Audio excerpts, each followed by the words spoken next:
Okay, so rolling back, just because everybody's here now. Last round when you were casting um, the the divine word, Steo, Yeah. Sister Fen cast Beacon of Hope on uh, Corvus, on you, Mortem, Breckenridge, and Lorien. Leonidas was just slightly out of range. So Beacon of Hope, you can see there in the chat. Um, it basically means that for the duration, you have advantage on wisdom saving throws and death saving throws. And if you do get any healing, you take the maximum healing hit points possible. Oh, sweet. So then you cast Divine Word. Um, the thunder rolls across the whole battlefield, and many of the demons just disappear. There's a momentary pause as the demons remaining sort of look at one another, and you get the sense that they are able to communicate telepathically, that there's some sort of communication going on.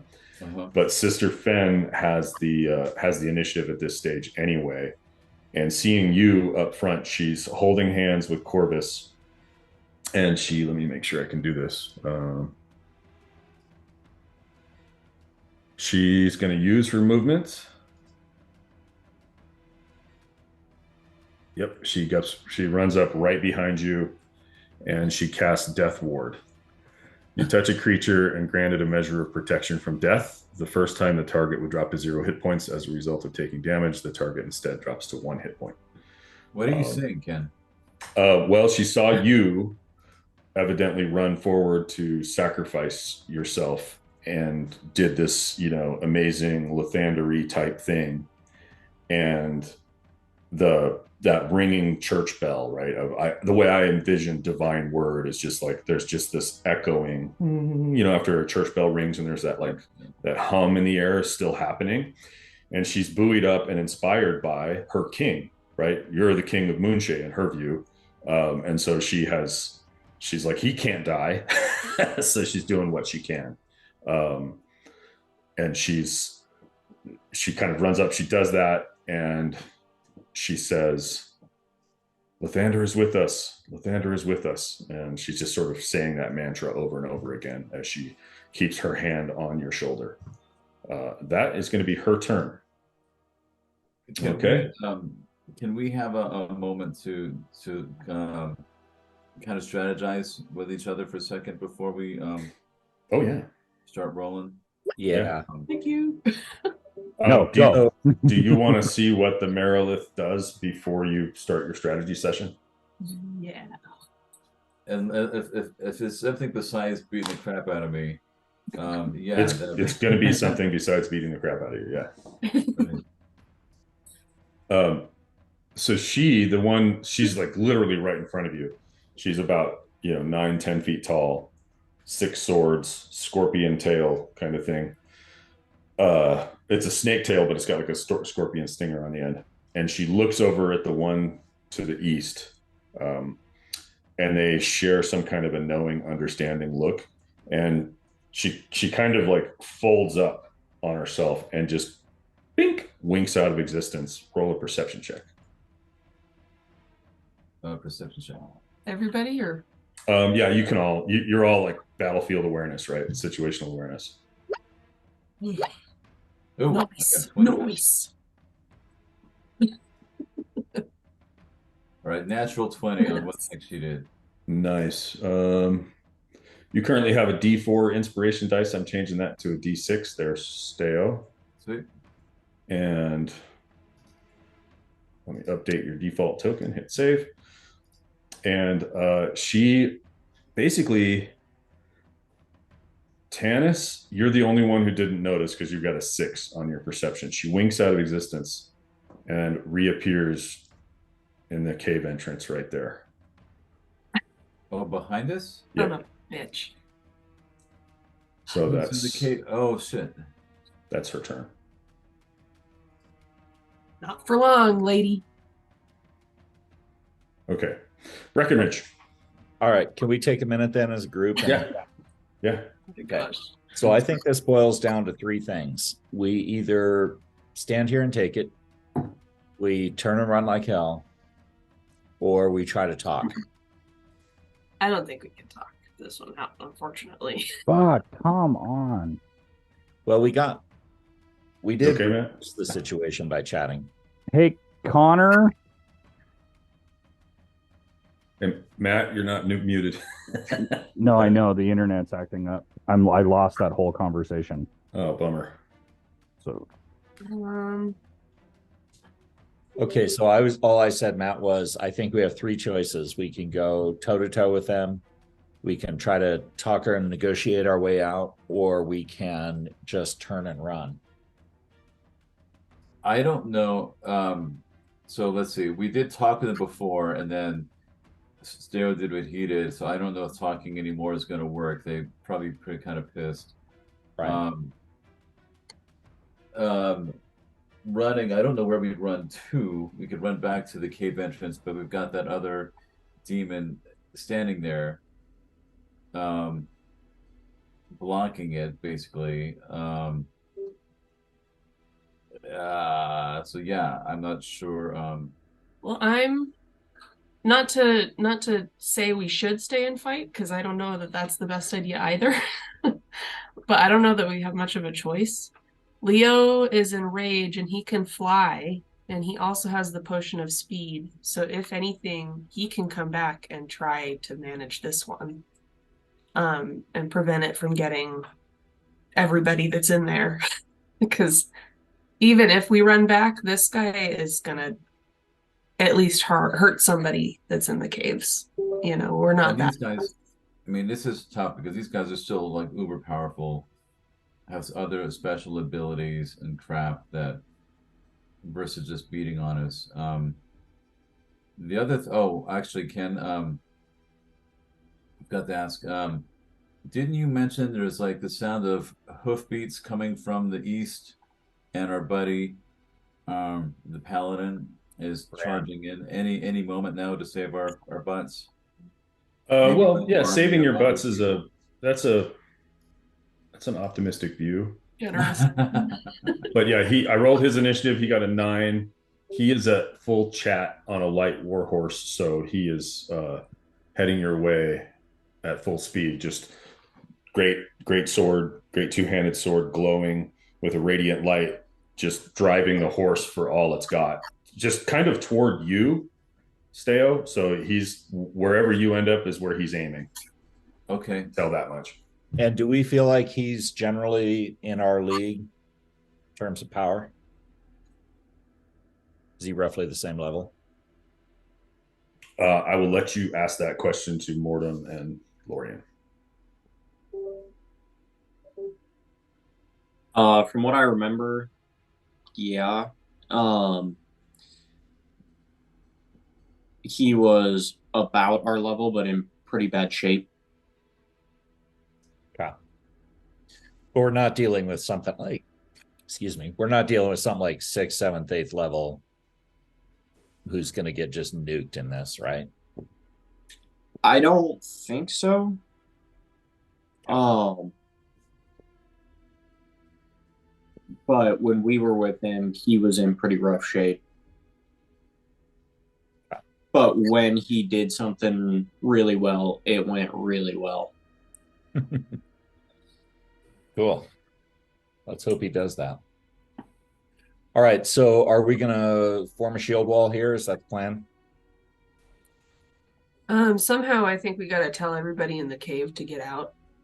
Because otherwise that demon's gonna mess them up. But yeah, we can. Right, so who's in the cave? Katie? Yes. Leonidas, as you see that being wink into existence, make an insight check with advantage. Because you're in the light of your, Steo's lighted rock. Mm-hmm. That creature, that Merilith demon, has her back to the cave and is facing outward toward you guys, Preventing us from running then. Exactly. So yeah, your battle tactics say that they're not necessarily interested in what might be in the cave. They're more interested in keeping you on the field of battle. Okay, cool. What's that other cave? Go ahead. What's that other cave up to the right? leads to the same place, just a different path. Okay. So their ultimate goal is not to kill us. Their ultimate goal is to take Lorian and Mortem back, if I Right. remember the thing correctly. Mhm. You do. So it is something to keep in mind that might be part of why that Marilith is trying to hem us in, is just keep us on the field so that they can accomplish their goal. Yeah. I do think if they kill Mortem and I, we go back anyway. So that's actually one of my questions. Do they have to kill you to take you, or can they like just like literally grapple you and then go back or something? I don't know. Would we be able to roll like a religion for that, Dad? Well, the last time they got drugged back, they were not dead. Were they? Well, Mortem was stuck there, but Yeah. I don't know how Lorian got there. So I would say that Stoffel can roll an Arcana. Steo, you can roll a religion. And you can both do so with advantage as you are peppering Mortem and Leonidas, or Mortem and Lorian, with questions about what their experiences were.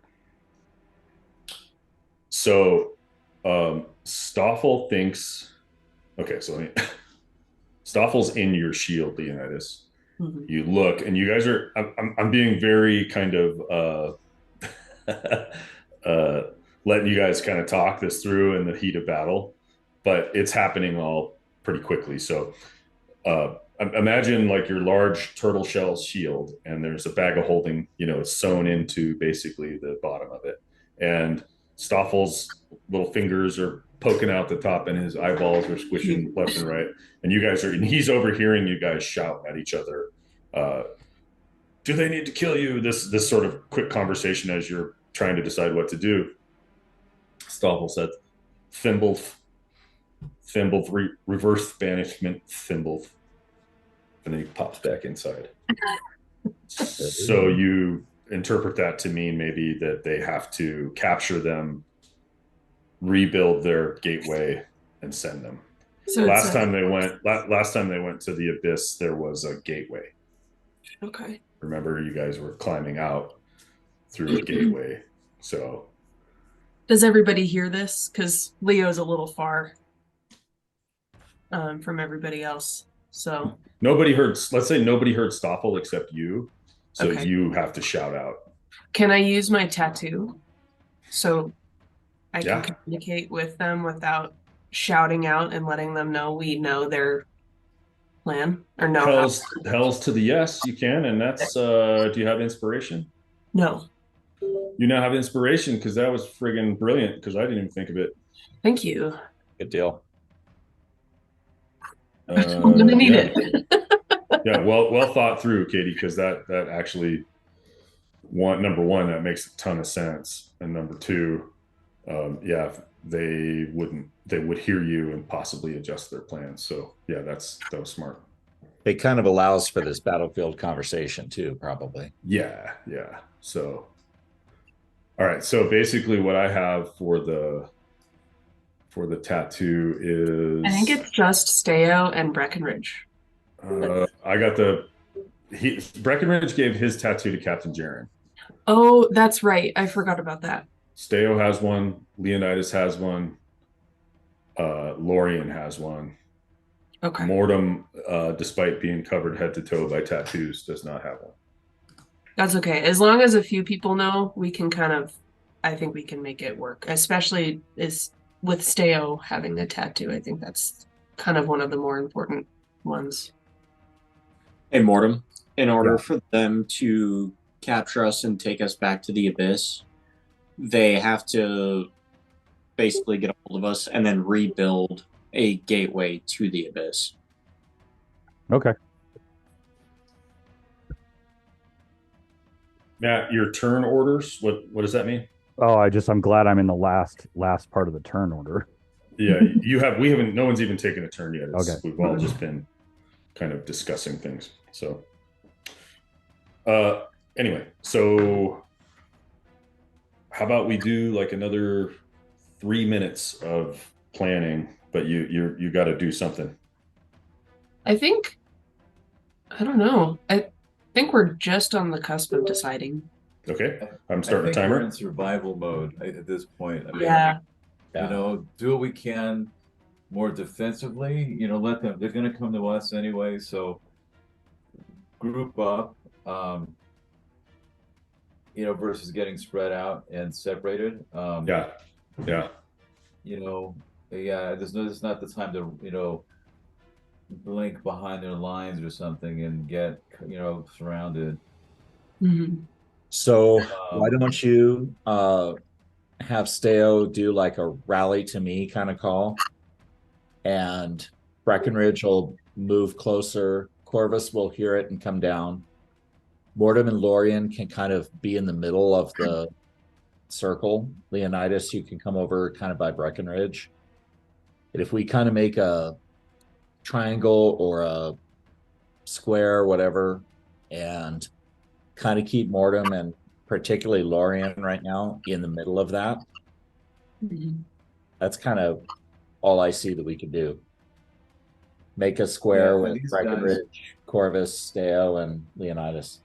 Yeah, that's kind of my these thought. things have the being demons. They're pretty much fire resistant. They're very magical resistant. So there's not a lot. And Steo's, he's still got some juice left, but he's running. You know, some of the heavy weapons are being spent. Um, Do you still I've have the got a couple, mist? I've got a couple other ideas, but they're not like heavy assault type of stuff. So I know, Mortem, if you've got other tricks available. Trying. I will do this. I can if I can say I can. I do intend to cast a kind of a spirit guardian around us. Okay. Um,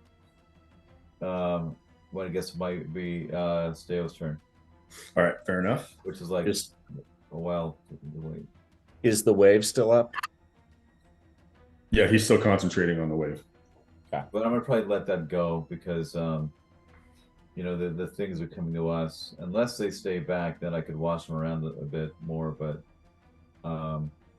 with that, I'm not sure. With Sister Fen running up behind me now, I think it's time for a change of tactic. Do you still have that flail that has the healing mist? I do. I thought of that too. It's been probably 24 hours since I used that. Yeah, you can if you want to fire it up. Go ahead, Does that but also on your turn as an action. does that heal demons? What does it say on the thing? I think it only heals your companions. I have to pull up the DMG to look that up. Actually, I think it's in Tasha's. Is it in Tasha's? Okay, Yeah, so you can be doing that while we're there. But anyway, I'm putting a red dot on your token, Stu, to indicate that you are death warded. Okay. Okay. So What's you the got blue dot mean? the blue dot is the beacon of hope. Okay. I've got lots of dots on my guy. All right. So it is the turn of Breckenridge. Breckenridge, you got to take your turn. Okay. Let me take just a quick measurement for movement here real quick. All right.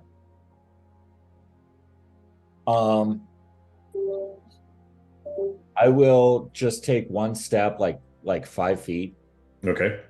southeast, just to like right there. Okay. I am going to drink a potion of giant strength that I have in my inventory, Whoa. Nice. which says I will now have a 29 strength, It is storm giant strength. which is +9. Okay, so you already have +5, right? To your strength. Yes. So you're going to have +4 more. So whatever physical attacks you do, you'll just add an extra 4 for the duration. The potion lasts for 1 minute. Just instantly turns into Ronnie Coleman. Lightweight, baby. Hopefully without the Yeah, buddy. hopefully without the back pain. Right. No shrinkage side effects either. Yeah. It's all a part of a bigger picture. All right. I'm gonna hit that. That's in the turn order now. And I'm gonna ready my action. If somebody steps within range, one of the bad guys, I'm gonna whack them. Okay, so you're taking the ready action. Use the bonus action to drink a potion, taking the ready action to attack should someone enter your range. I think that's your turn. Yes, sir. Okay. This Merilith demon, essentially like those 6 swords, they create this interesting like a folding click, clack, clack, clack, clack, like a almost a musical instrument. They ring off of each other. And then she just disappears and reappears over by the other cave entrance. That's her action to teleport. This guy right next to you, he looks right down at Leonidas, sort of grunts, and you know these guys, they're huge fat bodies with bottom tusks. They look orc-like in some way. They have these ridiculously small wings, and his wings are flapping on his back, and he looks at you, Leonidas, and does this. Right in front of him, magical, scintillating, multicolored light starts to flicker in front of your eyes. So you, Breckenridge, let me just take a measurement here.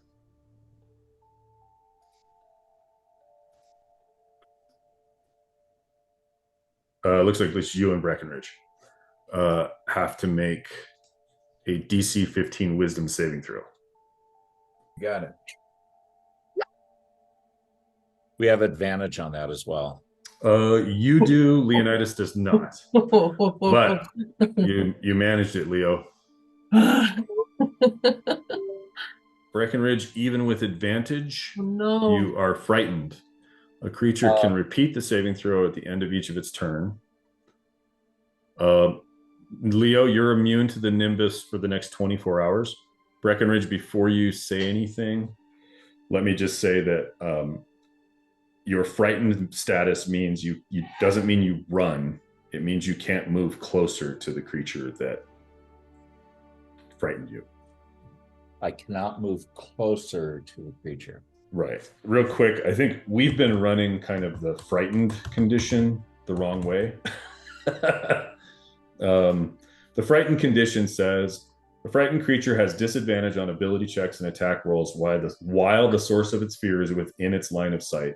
The creature can't willingly move closer to the source of its fear. Okay, that's what actually happens when a PC is frightened. But what we've been running the frightened condition as is basically turn undead. And turn undead says that the undead run away. When you're frightened, you don't automatically run away unless the spell specifically says that. So you just can't move closer to this Nalfeshni, and as long as you can see him, you're disadvantaged to all your attack rolls and ability checks. Okay. Does that make sense? Hey, Ken. Yes, sir. Is that a concentration on the Nalfeshni? No, it's a momentary. It is not a concentration spell for him. Okay. All right, I'm putting the frightened symbol on your face. So you're exhausted and frightened. I don't know, Damon, do you want to use a jersey? I'm thinking about it, yeah. Okay. Now that you have now that you have all the information, if you want to use your jersey or whatever, that'd be fine. If I use my jersey, will it be an advantage? No, it would be a third roll. I'll do it. Okay. No. Not starting off super well. Leonidas. Yes. This guy, his ridiculously kind of comically small wings begin to flap, and he launches himself 30 feet in the air, giving you an opportunity attack. Well, since he's running away from me, I'm going to use my two-handed axe. 25 just barely hits by. Barely hits? No. Oh, no. That was a joke. I'm just kidding. Okay.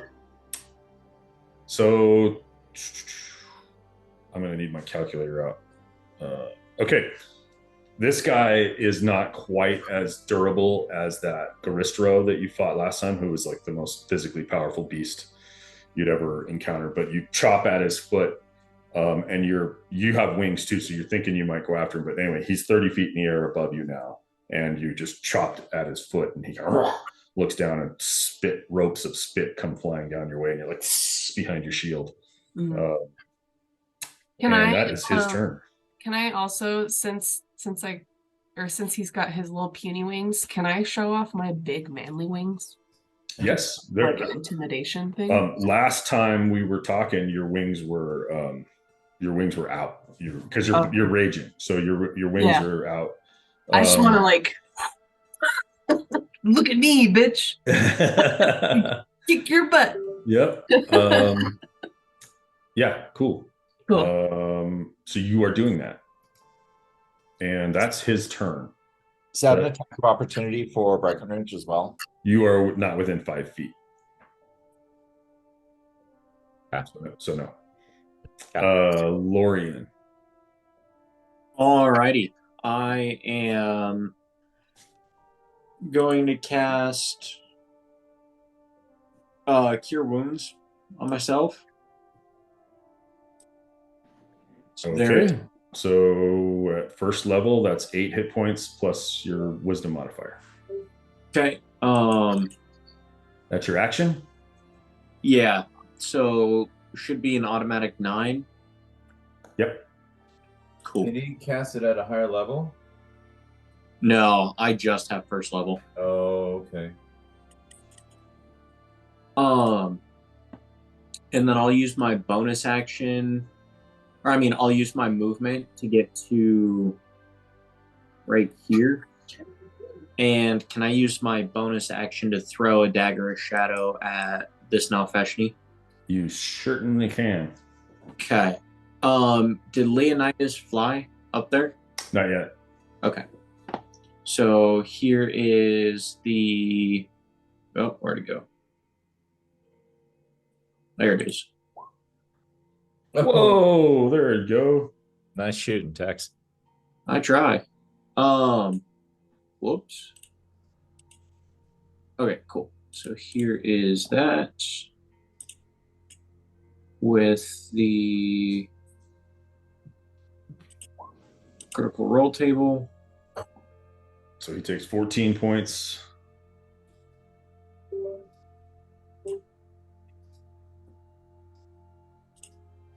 And a heroic D6.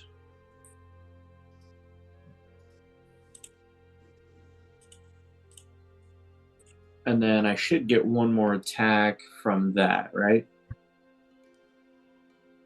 And one free attack, yeah. Cool. Here is that.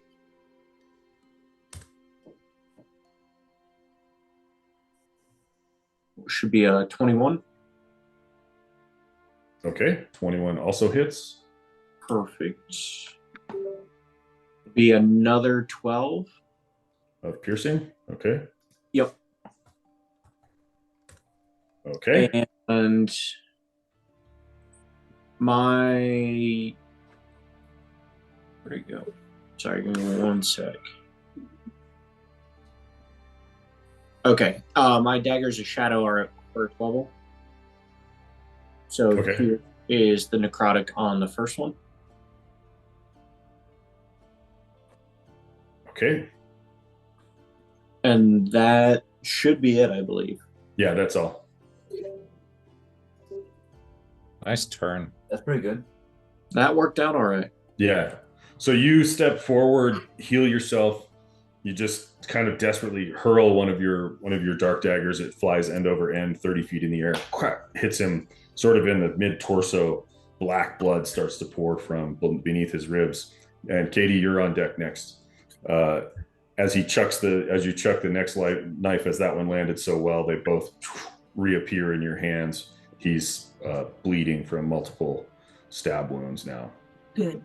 Where is Lorien on the board? Or is he? Can I not see him? Oh, there he is. Never mind. Pardon me. Yeah, this shadow demon is going to fly to 60 feet straight up, dashing toward the sky. So the little orange arrow indicates that he has now moved 60 feet straight up. This guy, let me get a measure going here real quick. Line. He teleports to roughly right there. Okay. Leonidas. All right. I know he is flying upwards, and I have a feeling that's in an effort to try and get me out of the ring, so I'm not following them. I do want to keep my rage though, so I think I might. You have used a reaction to make an attack this round. That counts. Oh, it does count. Okay, cool. You do have the haste of this potion of speed on deck. So your speed is doubled. You have an extra physical attack. Just letting you know. Okay. Cool. So that means I can come back down after my attack? If I wanted to? Well, you can stay in the air or you can... Yeah, I don't know. It depends on how it would work out, right? So... All right. I just don't want to leave everybody hanging. Since Steo's our next guy up, I trust he's got it. So maybe I will go just after this guy since he's lower and he's got lower health at this point. So I'll fly up and I'll attack him, but I'm going to switch to my one-handed axe so I can keep my shield. Okay. 16 is a miss. Damn. Okay. Do you have any heroic die? No, you don't. Nope. A 19 is a hit. Okay. So 15 hit points. And you have your hasted attack also. Yep. Ooh, that's definitely a hit. What was the natural 18? Katie, do you want to turn that to a crit? Oh, yeah. That would be awesome. Remember on your character sheet somewhere in there, there's a... I thought it was 19 or 20. Oh, is it 19 or 20? I thought so. Double check. Yeah, double check. But anyway, you did 21 points of damage to him. Which one was that feat? Axe of Champions. It's been a while. It's not actually a feat, it's your axe. Oh, okay, I see. Oof.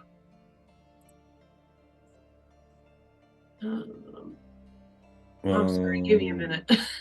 I'm reading through. It's not on the spell page. It's on the core page. Yeah. Where is it? Axe of Champions, never mind. It's out of charges. It's at 0.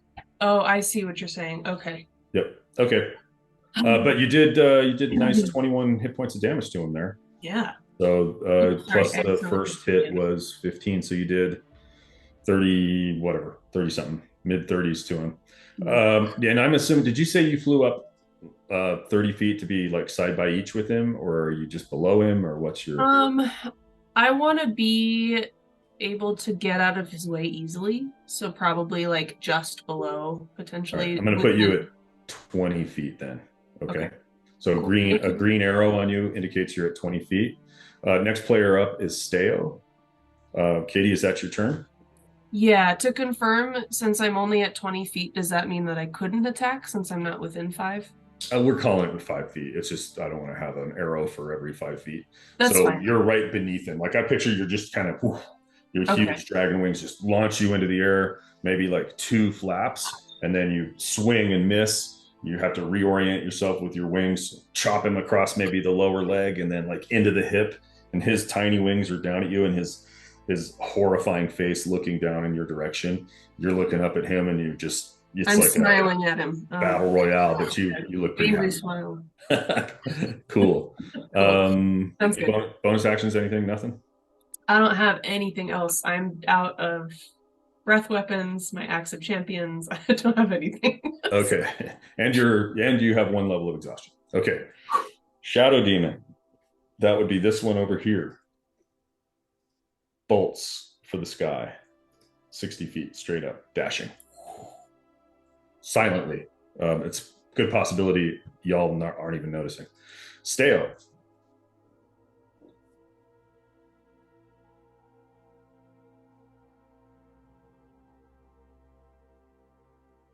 Sorry, busy sneezing.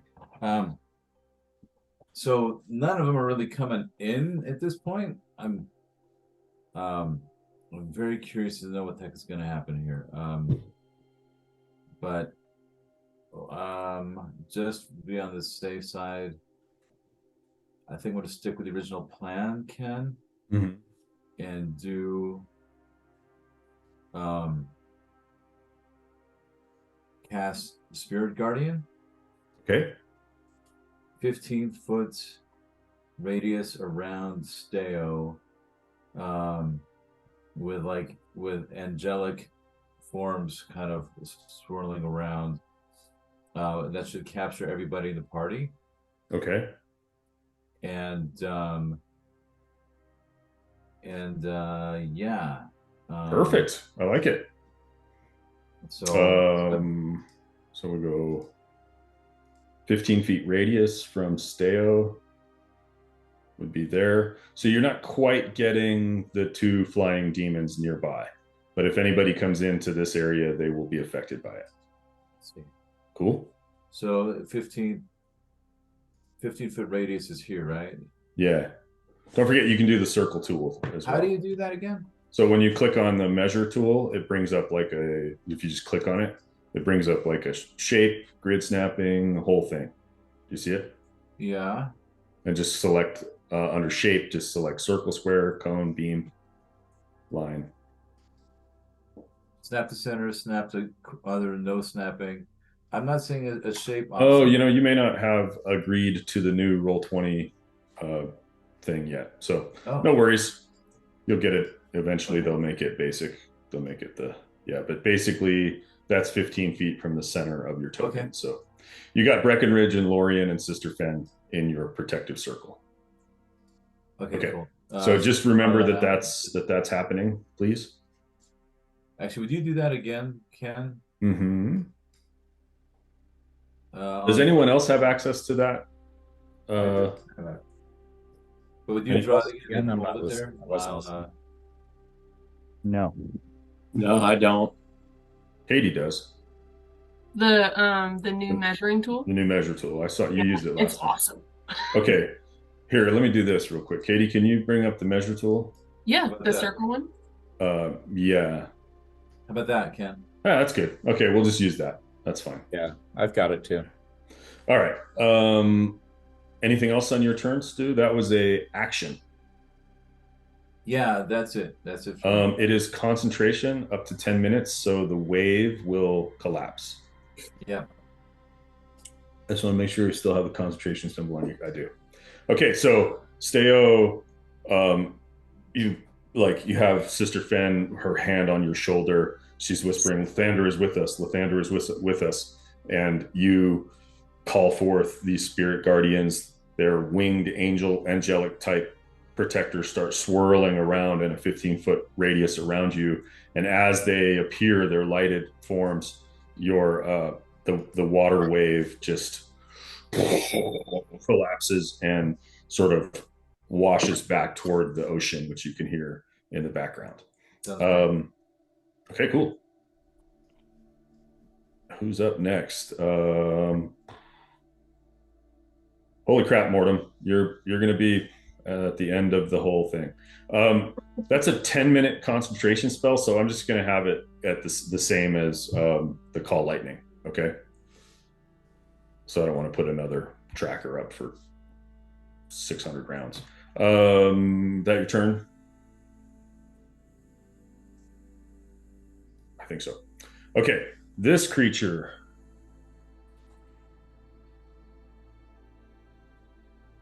moves 40 feet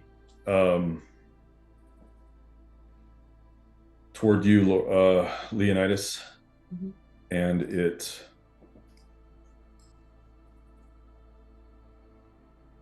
casts a darkness spell, casting you into pitch blackness. It is tall enough, with you being 20 feet off the ground, it centers the darkness on you, and then it's going to try to claw you with its pincers. I just realized that the darkness is still on there. So that's the darkness spell. So is it cast on me and Stoffel? Yeah, you guys are you're blinded while you're in the darkness, giving him advantage on his attack rolls against you. So multi-attack, 2 pincher attack, 2 fists, alternate makes 2 attacks with its pinchers and 1 with a spell. All right, what's your armor class? 22, because I was using my one-handed axe. Oh, okay, I was misunderstanding that. All right, here goes. All right, that's a hit, and you are grappled. Dang it. You take 16 points of bludgeoning damage. Since I'm in rage, do I take half of that? Correct. All right. And then his second attack, you're still grappled, and you take another 16 points of bludgeoning damage. I'm just going to give you the full damage to deal with, and then from there you can change it. I can manage it. And we round up or down? We always round down. Okay. Unless specifically stated otherwise. So basically you took 16 points after your damage resistance. I don't have And you are blinded. Yeah, fun. Super great. Okay. Corvus is obviously going to stick with Sister Fen. He moves into the protective sphere, sword drawn. Corvus is wearing armor. He's a warrior, but he's obviously not, understanding what's going on. So he just gets next to Sister Fen, puts his hand over her, sword out, ready to take on the demon. So he's taking the ready action. If any of them come into the space, he will attack them. So he does not appear to be a caster of any sort, is that right? Not whatsoever. Absolute fighter. Okay. Brand Weaver, on horseback. His horse moves at 50, and he is going to dash up to 100. Here is basically where he ends up. And of course, because he's a paladin, he's going to take a shot at that guy as he goes by. So why wouldn't he?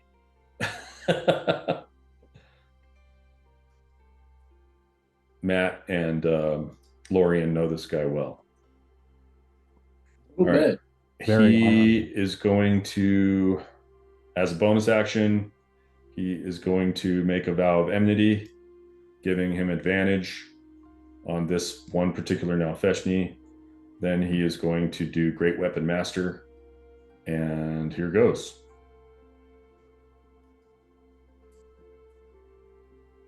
Advantage 22 is a hit. He's going to use his only 3rd level Divine Smite, which he has left. So here goes.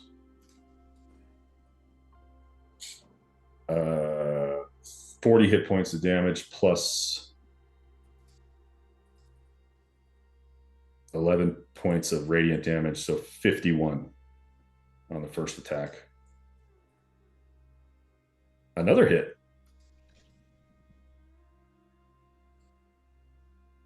Uh, 25, 37.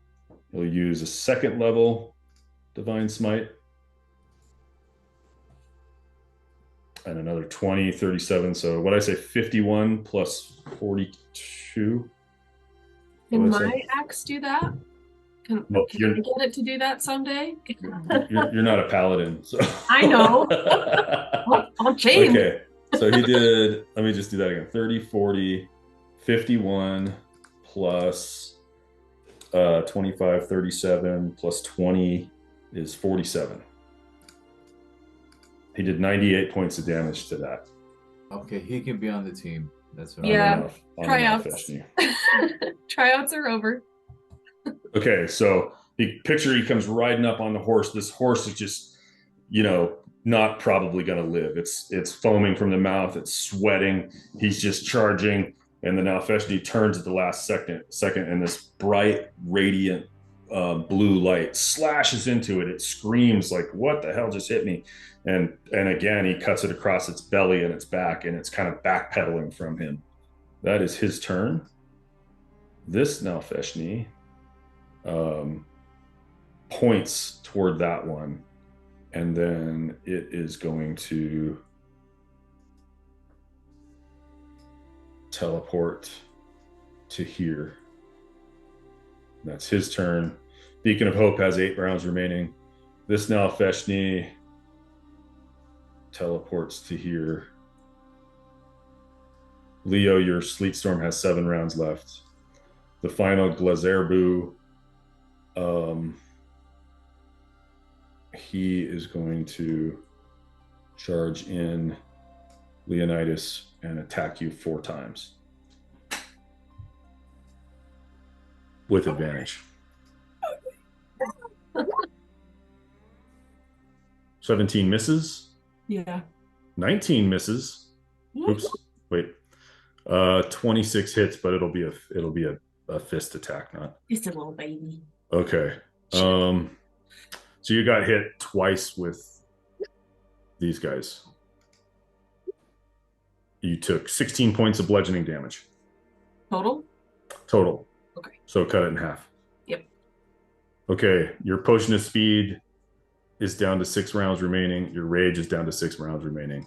This Nalfeshni, in its surprise and rage, also teleports to here. So they've created kind of a wall in this area. Mortem, bringing up the rear. What's the bubble doing? The black? No, my bubble. Oh, Like it's not doing anything. It's just sort of swirling around. Can I look at it and say, can you get them out of here? Can you get my friends out of here? Mortem, don't you do it. I will do as I must. Don't you do it. Roll percentile dice.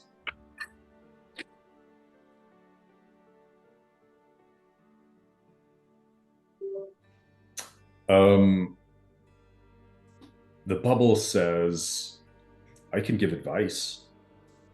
I can light the way. Light the way. Okay, is that your action? Yeah. Okay. The bubble floats just to your south and hits this layer of darkness, and the darkness vanishes. And that reveals Leonidas engaged with an Alfeshni with 2 Gelazarbru demons beating on him. And Leo looks pretty happy, actually. I'm doing okay. I'm not struggling by any means yet. Yeah, so you also have Matt, that was your action. Do you have a as a bonus action I can do Giant's Might, so I'll do that. Okay, so you're going to be Giant Mortem? Yep. Okay. Cool. You have appeared as Giant Mortem. I'm going to just move this Mortem kind of off the page here so that we can keep track of all of the stuff he's got. Right. Okay. So that's your turn. Sister Fen is up. When does the call lightning go, Ken? Sorry. Oh, Matt, you have Call Lightning active. Oh. I don't know if you activate that as a bonus action, or can you put it in the chat, Matt? Yeah, hold on one sec. Spells, Call Lightning. There. On each of your turns, you can use your action to call down lightning in this way, targeting. Okay, so I'm going to say you can go ahead and use your bonus action to tell the sphere to dispel the darkness. Okay. But you can use your action to call lightning somewhere if you want. Who's been hit of the 3 that are in front of Leonidas? Have any of those been hit? Yeah, this big guy right here. I got Okay. him, but I haven't gotten the other 2 yet. Yeah, he's flying up in the air. He's like 30 feet up. Okay, so I'll do call lightning on that guy. Okay, so he needs to make a dexterity saving throw against your spell DC, which is what? 19. So he got a 16, or they get advantage on these guys. Am I on the right guy? Yeah, okay, I guess now Feshni don't have great dexterity. They don't. So he takes 5d10 of lightning damage. 5d10. Thank you, Matt. 5d10. Come on, big roll. I'll take it. So the orb casts the spell at 4th level, so or 5th level, so that means you get 4d10, and then because it was already stormy, you get an extra d10 because there was already a storm in the air. Okay. There was a lightning storm, so you get the 5d10. He takes half damage because he's resistant to lightning. So, but it did hurt him. So that makes it Sister Fen's turn. I never thought. She's just trying to figure out what to do. She's already got a concentration spell going. Got that going. Yeah, there's not a lot she can do. I think she'll do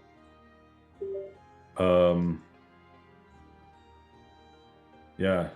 Nope, that's another concentration spell. So I think she's only got 1, 2, 3, 4 spells left, and she's going to hold on to them. So she'll take the ready action. If any creature approaches into the sphere, she will attack it.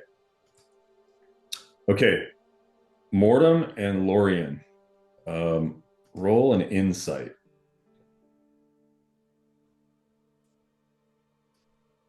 Okay. Insight. I gotta find it.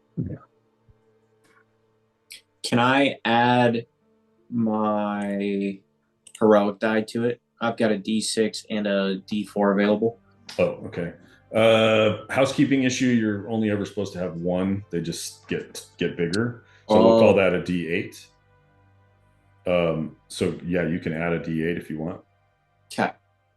Do I have any D dice? I don't know. Let's see that you have a D4. So I should be at I a... got Ooh. it.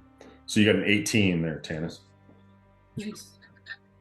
Lorien, you're inside the spirit guardians. These 2 Glazebru demons are close by, and you look at the Nalfeshnis and the Mariliths, and your impression is that they are conducting like an arena, that they look down on the Glazebru demons, and they just want to see what happens when you fight them. Well, that seems kind of familiar. Oh, It does. God. Very familiar. Deja vu. Yeah. So that's just a free perception. It's not quite your turn yet. But this Marilith is. You also recognize that they communicate telepathically. So that Marilith there is just sort of. She's obviously communicating with her peeps. Did they bring the crappy food too? No. But what she's gonna do is do this. 26. Okay. So she starts to bang her swords together, kind of ritualistically, and she's chanting. I'm gonna put a red dot on her. Okay. Breckenridge, what you got?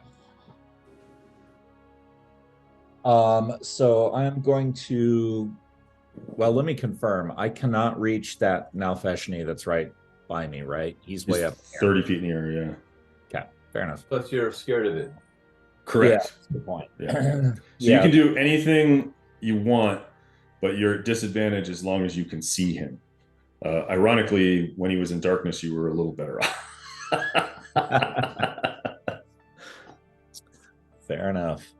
All right, I am going to I'm going to take a few steps to the northwest, and I'm going to one-shot that Glabrezu or whatever that thing is. Okay, so mark your character at disadvantage. At the end of this turn, you can retry your wisdom saving throw. Okay. I am probably also going to use one of the fighter superiority die, but we'll see how this goes. Yeah. Do what you got to do. Okay, so here we go. 1, 2, 3, and an axe. God damn. Okay, so we got a 17, an 18, a 24, and a 14. I think you hit with everything except for the last one. Okay. Yep. So I'm going to go ahead and do damage. So here's 1. This is why I got the calculator open this time. 3. And I don't think that radiant damage should be on there. I'm not sure why it's showing up. I'm not blessed. Okay. So we will ignore the radiant damage, and your sword is not flaming. Not that that'd be that helpful. So basically 33. No, I am giant strength. Okay, so 33 plus 12. Okay. 46. Yeah? Yeah. Okay, awesome. Good job, dude. I will burn a superiority die. And I will do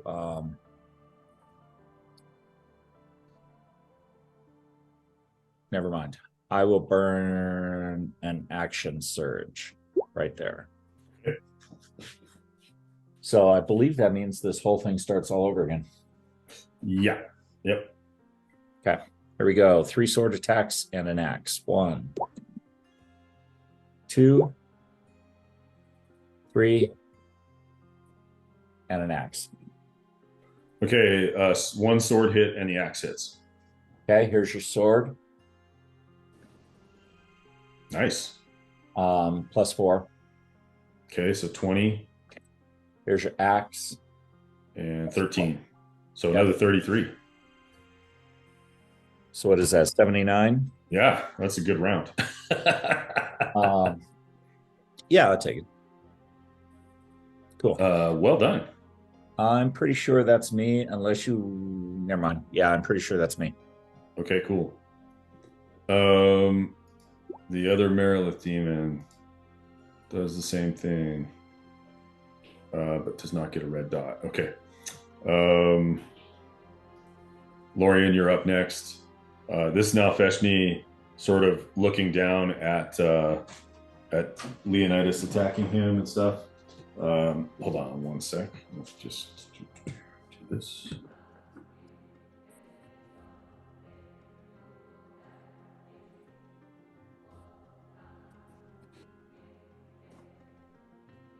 Getting the little dog to cooperate. So he's sort of looking down at you, Leonidas. You're immune to his horror nimbus, but he's going to try to recharge it to affect others. And it does recharge. So he's going to look at basically this group over here. And let me do a measure. Do I technically get an opportunity attack? Yeah, you will as he leaves here. Cool. Yeah, so Steo, Sister Fen, and Corvus all have to make wisdom saving throws. DC 15 or be frightened. You guys got this. You got it. I will take care of Sister Fen here. She's got a good wisdom. Yeah, she's fine. That's you. She's like, the power of Lathander laughs at your fear. Nice. Ditto. You're good. I expected you would be. Let's check out Mr. Scrivers here real quick. Fighters have great wisdom. This one probably does. Let's see. Wisdom, perception. I think he does. Nope, but he didn't do so well. So he is also frightened. Oh no. Which, 2 out of 3 succeeding. That's pretty good. Only two Um, of the better, fighters. I Yeah. haven't seen Corvus yet, so I can't tell. Yeah, you don't really know much about him. So okay, he's frightened. Then so that was its attack, and then it moves up another 30 feet, causing you to get a opportunity attack, Leonidas. Hey, Ken, before that, did he move into my Spirit Guardian circle? He was 30 feet in the air, so I think it's 15 Oh, feet okay. radius, so I think he was above it. All right. Gotcha. No worries. Yeah. I'm gonna take a risk and drop my shield for this one. So this is a two-handed. Does that count as a crit? No, You can- because you're out of charges. Oh, Are Yeah. you still grappled? Oh, and Oh, you're am I still still grappled. grappled? You're still grappled, so your Right. movement is 0. What a waste of a roll. No, you still get the opportunity attack Oh, I because do? you're Okay. flapping. He hasn't moved you. He just keep your motions at 0, so you still get the opportunity attack. All right. I was about to say that's a really good roll. Dang it. We're going to use the one on the left. Sick. Actually, can you just roll a battle axe two-handed attack again? Mhm. That won't count as a crit, and then roll the damage on that one. Okay, that's it. So you did 19 points to him. Okay. Dang it. As he flies up to Stupid. 60 feet. That is his turn. Lorian, you're up. Alrighty. This guy's on the ground, right? Yeah, those two are on the ground. They're grappling Leo, who's up in the air. Okay, I'm gonna use my bonus action to mark the northern one for death.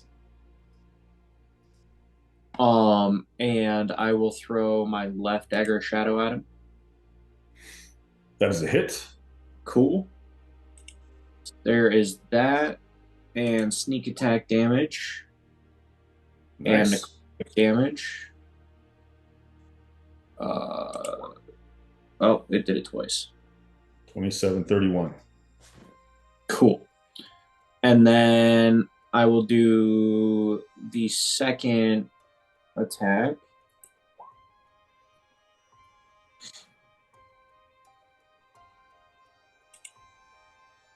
For an additional 12. Okay. And the daggers return to your hands. Cool. Good job. That should be about it. Alrighty. Nice. The Shadow Demon is now completely out of sight and flying into the darkness. You don't know where it went. he's taking advantage of being on the material plane. I'm gonna go get high. Yeah. Pun intended. Nope. Pun intended. These guys are chanting. All the ones across the north wall are chanting. Leo, your turn. You are grappled, which just means that your movement is 0. Yeah. Let me just make sure that they don't have restrain as part of their grapple. Pincer, yep, smaller. It is grappled. You can either try to escape or just fight as you are. Grappling does not come with disadvantage or anything. Let me just check that Okay. real quick. Can I still reach these guys down here? Yeah, he's got you in his arms. So Oh, basically, your movement is 0. A grappled creature's movement speed becomes 0. It can't benefit from any bonuses to its speed. The condition ends if the grappler is incapacitated. The condition also ends if remove the grappled creature from his effect. So basically, your movement is 0. So the way I picture this is you were flying up after the Nalfeshni. The southern Glabrezu has these giant pincher claws, like crab claws, and it grabbed you by your feet. So you're like flapping against it, but you're not going to be able to fly up in the air or lift this thing. And as long as he's got you, your movement is 0. But you can certainly attack him. okay, cool. Can I, since he's already kind of, well, I guess Breckenridge can go in with the sneak attack, or not the sneak attack, but whatever it is that you have, Damon. All of his fancy all of your stuff. fancy fighter things. So I'm gonna throw up my shield again and go after this guy. Which guy, north or south? North. Okay, so we're trying to pummel that guy into a submission. That's a hit. Yep. And then I get 3 attacks, right? Yeah, because you have the speed. He's pretty low. Can I do a couple of damage to make sure he's not dead before I can move on to this one? Yeah, go ahead.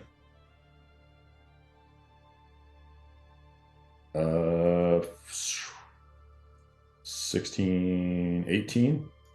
Okay. And what's the second one? It's 23.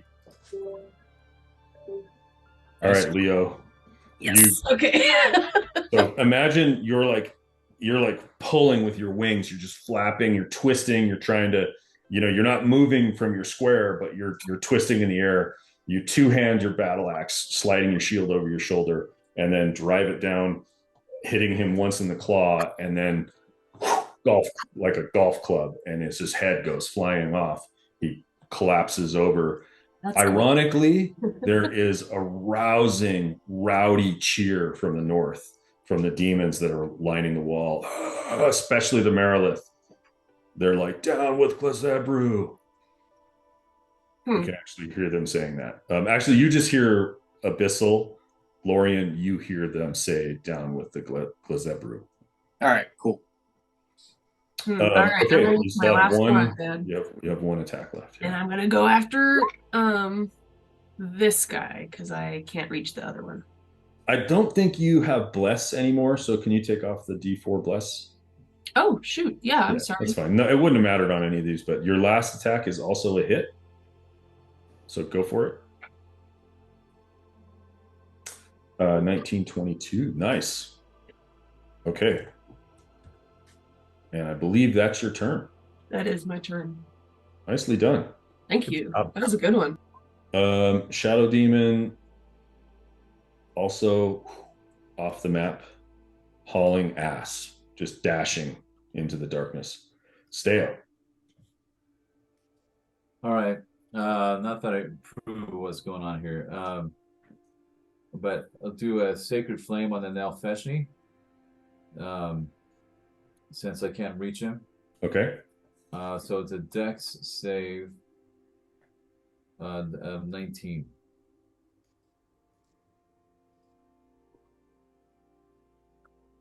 Okay, they're not super dexterous, but he still has advantage. So you take 48.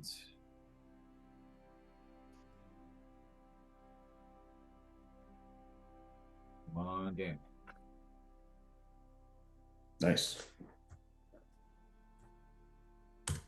All right, he screams in anger and frustration as radiant damage levels him, but he's still 60 feet up. Okay.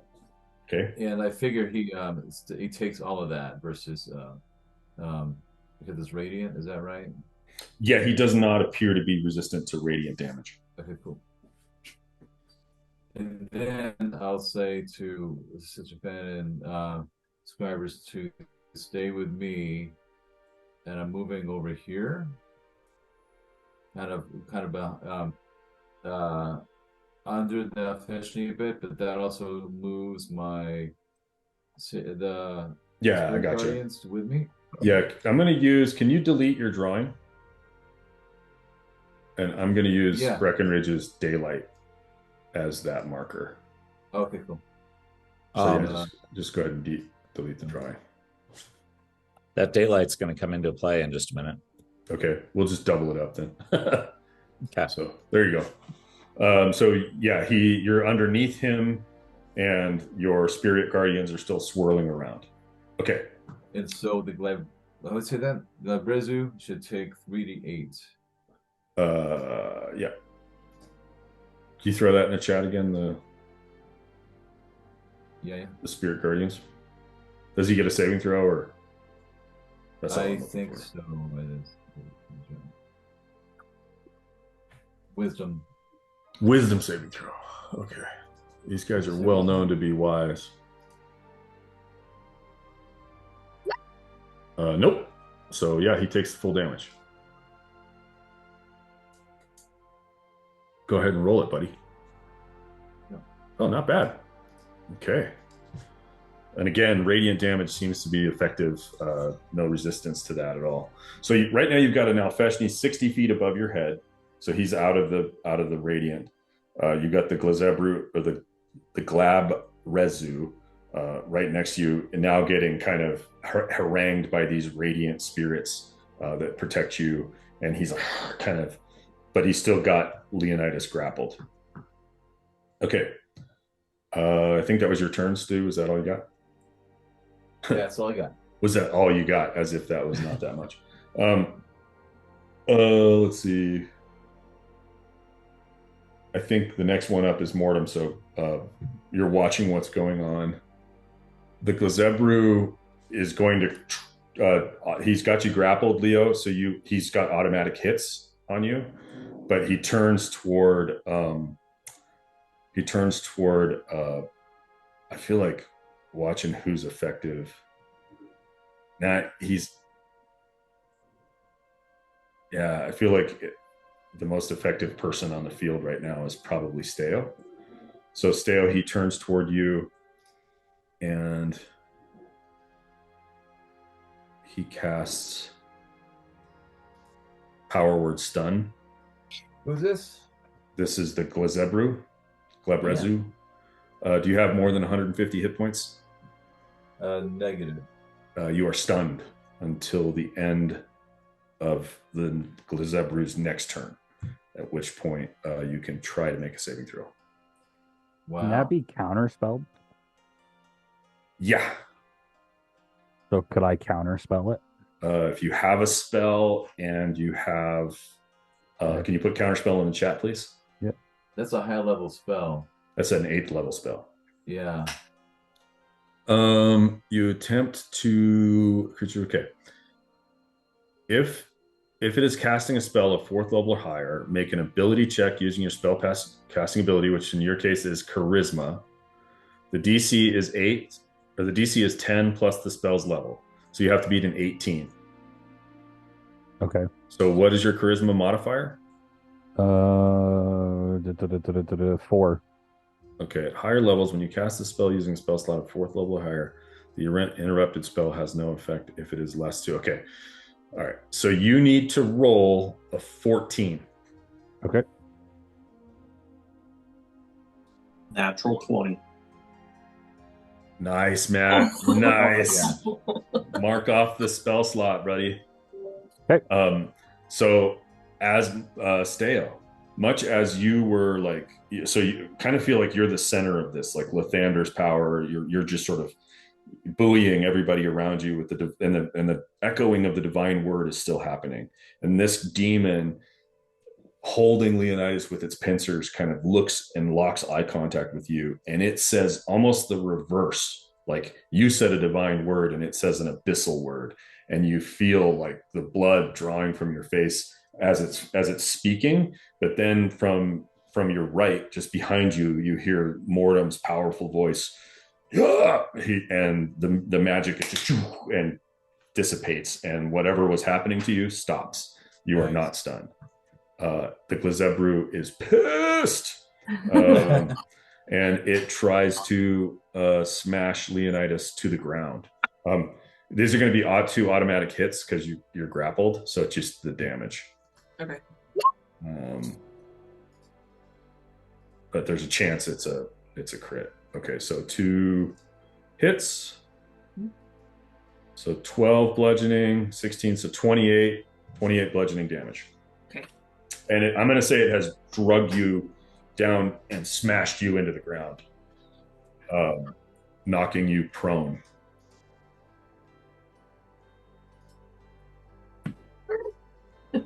Okay, so what I'm going to do is I'm going to take your flying off and mark you as prone, okay? Is that bad guy within 5 feet of me? No. He's on the other side of this corpse, which I'll move over here just so it's out of the way. Okay. Corvus cannot move closer to the Nalfeshni, so he's just going to stay where he is. Roll? Blah, blah, blah, at the end of his turn, he can. Yeah. Okay. So let's say a saving throw is wisdom.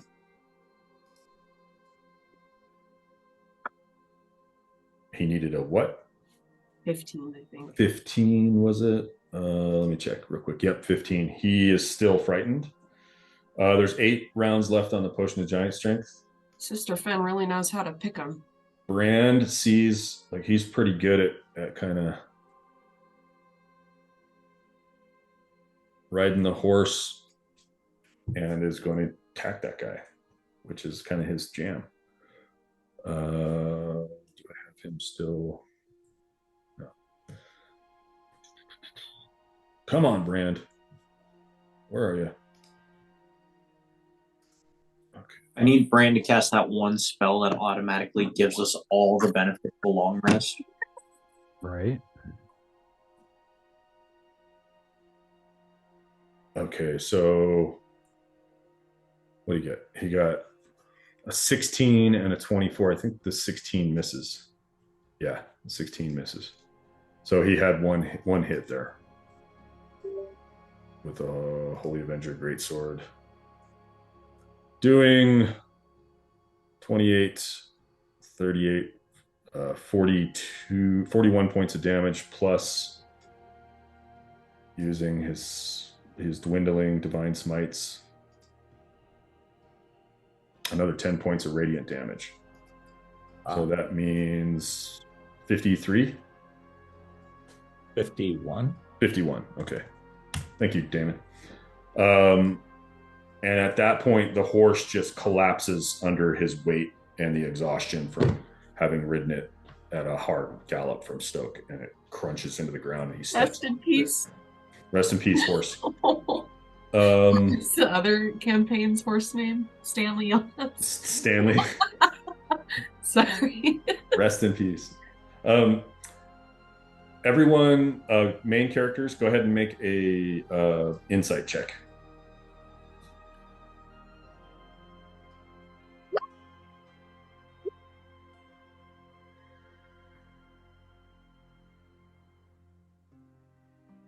Nice. Okay. Stu, I'm going to send you a text, but everybody else, you just see, you're kind of like, you can't see Brand because of the battlefield and like the light and the swirling of everything. But Steo, you see him drive this horse on the ground and just drive into this being and smash it with lots of radiant might.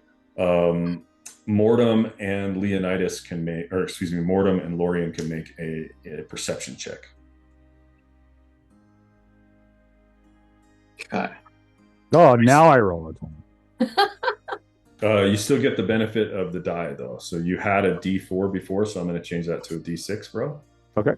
And let me update that so it goes with you. What you notice is the Holy Avenger sword, which is glowing with a radiant light, was the sword that Craven Scribers was using in the Battle of Stoke. And you knew that Craven the vampire was a sort of an anti-paladin, right? So like Brand has taken that sword. Okay, Stu, let me send you a quick message. Wait, what? What? So he's using the enemy sword? He's using Craven Scribers, the twin brother of the guy that's with you. Yeah. Who led the assault on Stokes Church. Remember that giant battle? Yeah. Treants and everything? Yeah. Brand took his sword? Brand took his sword. Yeah, that's what I'm saying. How's he using it? Good question. With both hands. Well, it was an anti-paladin. Like it was the reverse of what he is. So that's an odd one. Okay.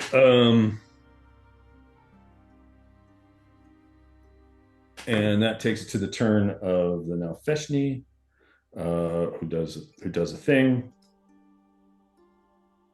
Okay, and this one, Beacon of Hope loses a turn, does a thing, and the Leo Sleetstorm's down to 6 turns. This guy's dead. Leo, your speed is down to 5 turns. Your rage is down to 5 turns. This guy tries his thing. Mortem, your turn. I turn to the ones behind us they don't seem like a threat just yet. But I'm asking from a player standpoint, the orb, does it? So I have call lightning in effect. That is an action, correct? You're concentrating on it, and you Yeah. have to use your action to bring down a lightning strike. Okay. Okay, and you said this guy is in the air. He's in the air. This one I'm pinging. Yeah. Mhm. 30 Okay. feet? 30 feet. 60. 60. Thank you. Oh, Um, that's right, because he went into the circle. so I'm going to use my full movement speed to get to this guy and try to grapple him. The one that's grappling Leo. The one that's, yeah, I want to grapple him now. So if I have to move around to get,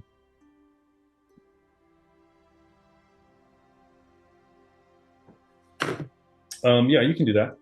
okay, so I'd like to attempt to a grapple. Okay. And that's just a die 20, right? Yeah, it's your Strength. athletics. Yeah. Oh, okay. We'll just do athletics then.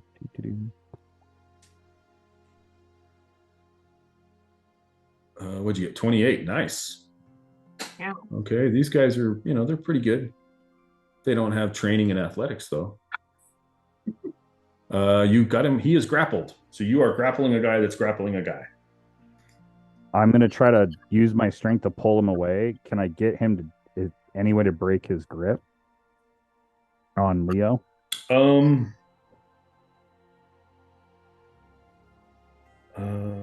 Okay, I'll tell you what. You've managed to, yeah, you've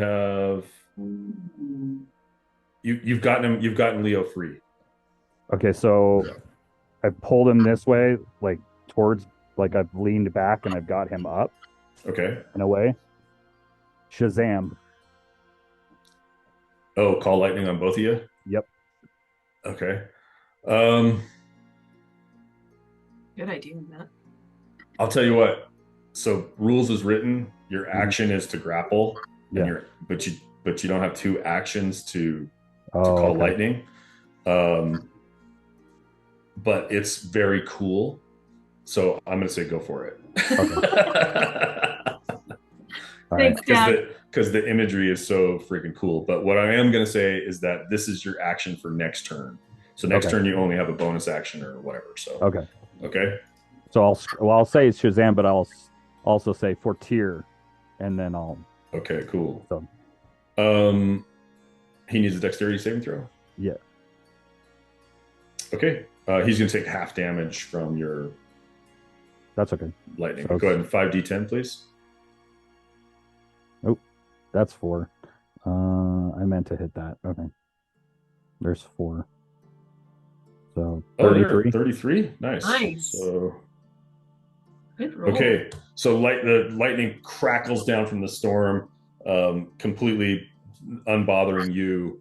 But you're kind of like, picture this, Mortem.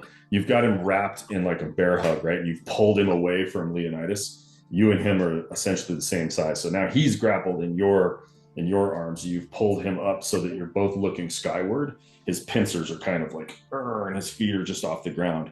And as the lightning crackles down from the sky, you see in the clouds, you see a humanoid image, like a shadow of a human with a patch over one eye and looking down with a sword kind of over his shoulder, just watching. It's just for the briefest moment. Okay. That is your turn. It is now back to Sister Fen. And does Can I- Mortem heal that damage? He's out of times he can do that today. Oh, shoot. Okay. That's the downside of you guys like going through so many adventures without a long rest. Yeah. Can I Okay. make a quick request? Yeah, Can we take a little bio break? absolutely. Nobody wants to be miserable. Okay. Thank you. You guys back in 5? Yeah. Yes. Okay, cool. Thank you. Okay, are you guys ready to go? Yes, Yep. sir. Hey, Matt, I Yeah. wanted to remind you when you are giant size, you have advantage on strength checks. So that would that's right. include like athletics and stuff. Yes. So put it. Okay. Next time I'll roll it twice. So. Okay. So as a free, Oh, I get it. I'm getting some airflow through here. Um, so as the start of the next round, Sister Fen is going to start the round. Karth, or excuse me, Breckenridge, she's taking the ready action. So you will be able to try to persuade her to do what you want on your turn as your free action. Fair enough. Fair enough. So she's just sort of like, she's got her arms around Corvus and sort of defending him. He's sweating and, you know, struggling. This Merilith has already done what she's done. And I'm sorry, but this is what happens. A portal opens in the sky above her as she's doing that clacking with her swords. And from a flash of light, a new Glabrezu demon falls on the ground right there. Boom. All your attention is drawn to it. Everyone, please roll an insight. Mortem and Lorian roll an insight with advantage.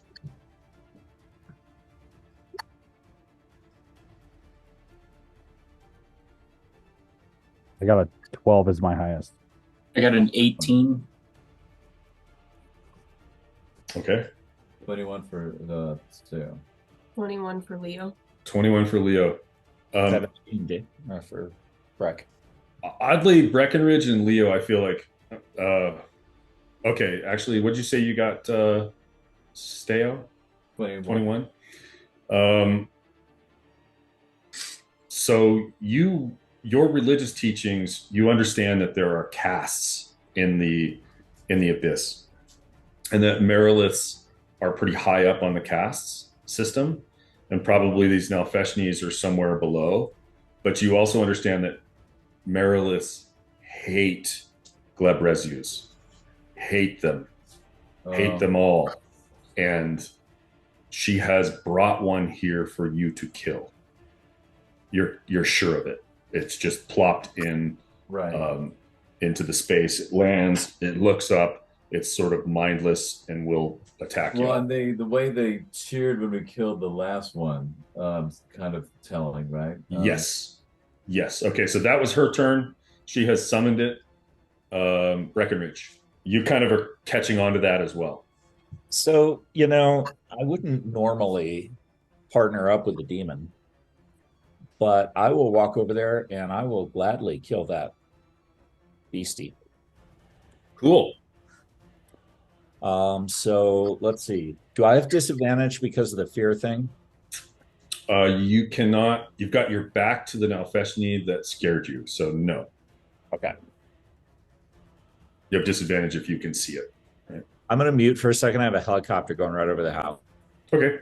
We can't hear it. I think I was starting to just catch it. My parents' house is right next to a giant hospital that has Flight for Life, and it goes constantly. Stupid people getting injured and hurt and needing EMS. Yeah. Some life-saving technology and support. Yeah. Instead, just feel better. Sorry about that. It does go I, right over our house. I need you people to get sick because that pays my salary. So you all just stop that. All right. I apologize for that. So you're going to get 3 sword attacks and an axe.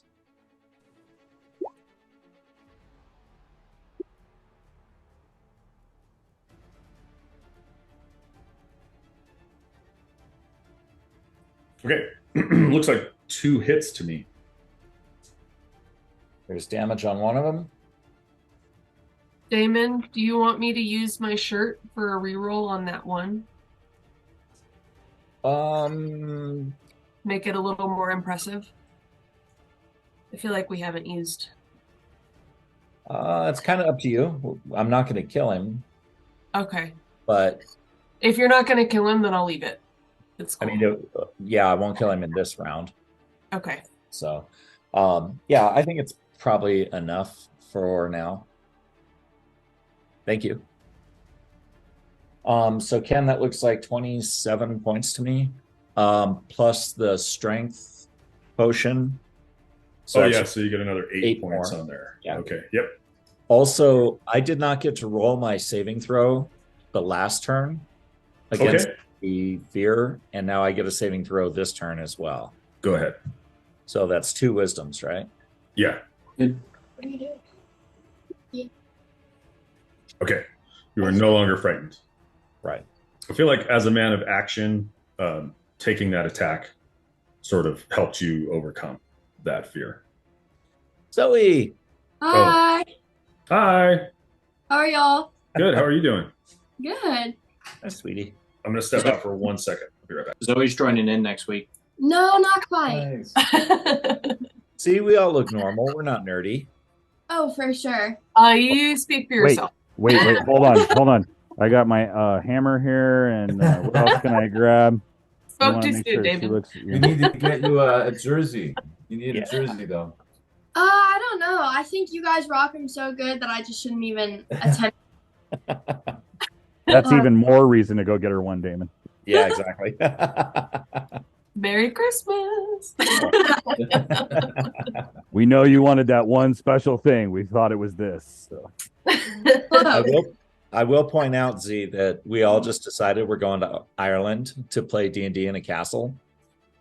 So if you want to go with, You're gonna I'll have to go to roll a Ireland. poker. You have to play though. Like you have to play. That's part of the rules. I guess I won't go then.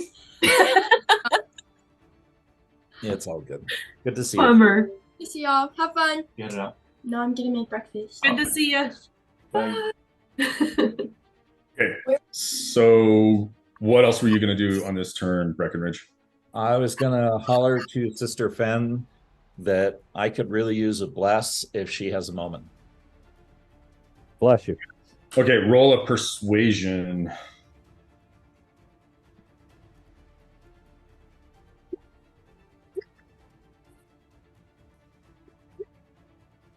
Why wouldn't she bless me? Because she has to drop concentration on her beacon of Oh, yeah, hope. the Beacon of Hope. Oh, I didn't register that. Yeah. She's I would withdraw my request. okay. She's like, Lord Pike, I can only do so much. Level up. Yeah. All right. Is that your turn? Yes, thank you. All right. Second Merilith, cheering and jeering, watching the action. This guy is going to teleport over here. Still flying. Hey, where did Nalfeshni sit on that cast system? They are sort of equivalent with the Glabrezu, but they don't garner the same hatred that the Merilith have for the. Okay. It's I mean it's pure demonic racism. Right? Yeah. Like bad. But bad. Lorian. Alrighty. I will use the bonus action to mark that guy for death. The Glabrezu. The one that Breckenridge is fighting or the other one? The one next to Brand and Mortem.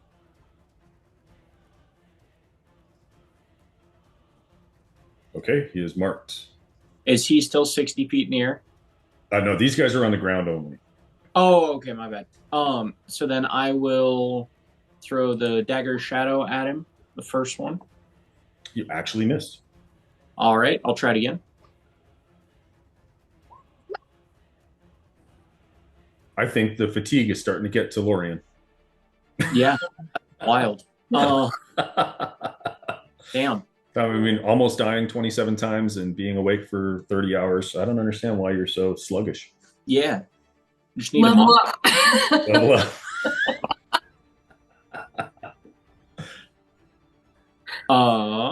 That's probably it. I'll take my movement down to like here. Okay. Getting into even closer into the Spirit Guardians. Yep. All right. Now Feshni all begin to fly, so they are all moving up their full speed. So I'm just gonna make a mental note they're all 60 feet in the air. All right. This guy looking at Breckenridge. You're right in front of him, so he's just going to attack you, Breck. Okay. Let me take him off of advantage. Does a 20 hit you? No. Okay. How about a 28? Unfortunately. All right. So you take 15 bludgeoning, and you are grappled. Okay. On that first miss, I'm gonna do one of my maneuvers right there. Okay. So I get to make an attack and add the superiority die to damage. Nice. Here's your attack. It's a 22 hit. Yep. Okay, and then here's the damage. And then I get to roll a d10 as well.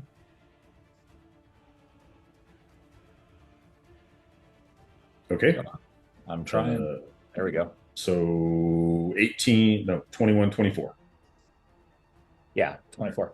It double Nice. rolls. So, yep. So Okay. 24 on that miss. Did you take the 15 points of damage? I have jotted it down. I haven't done anything with it yet. Okay. But I got it. I'll do it right now. Okay.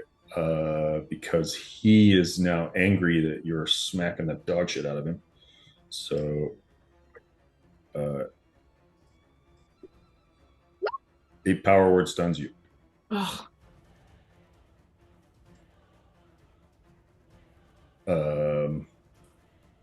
Oh, and I don't get a save right now, do I? Nope. First turn is a no save situation.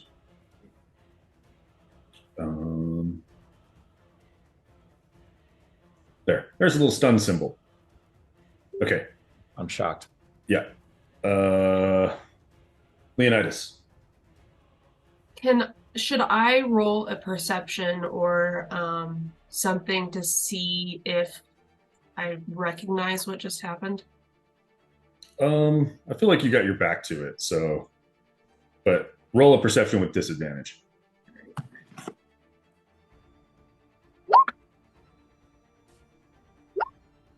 18. You definitely hear like an abyssal roar and like some language in abyssal, and maybe you hear Breckenridge scream. So you see he's been picked up by the pincers and is kind of, Because my original helpless. plan, I wanted to fly up again and come down as hard as I could. Okay. I was gonna do it to this guy, but if that's the case, I would like to do it to this one. Just so. Okay, so you can, on your turn, you can do that, yeah. But Matt, it looked like you were throwing up your reaction. Yeah. Cloud Ruin.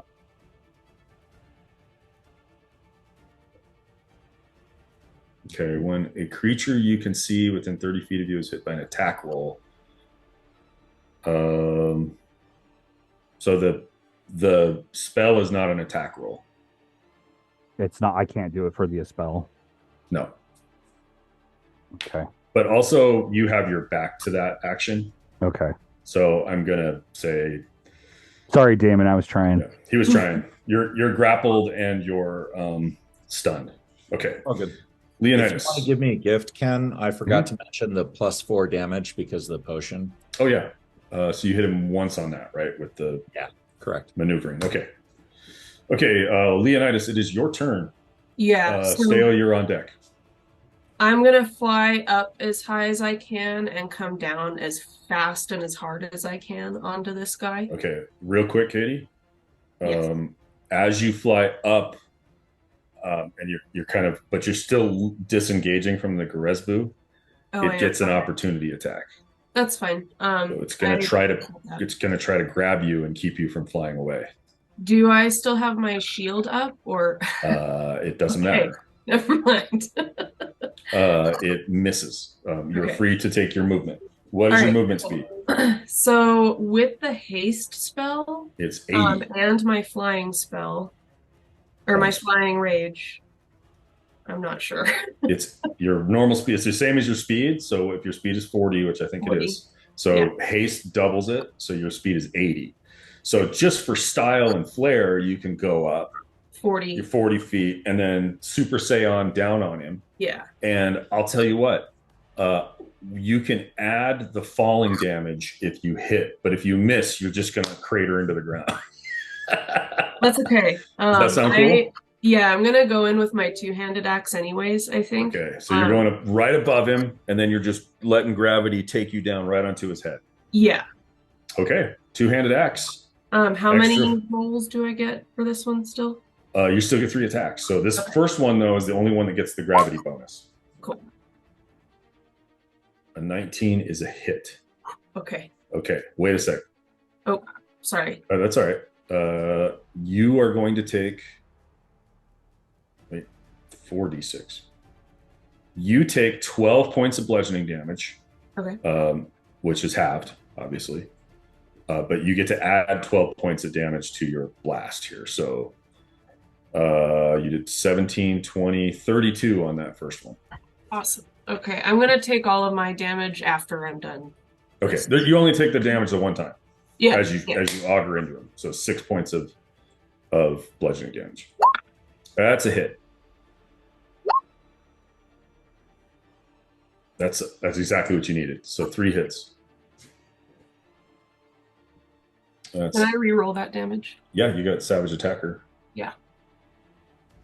Okay, so second attack was 15, 18. Mm-hmm.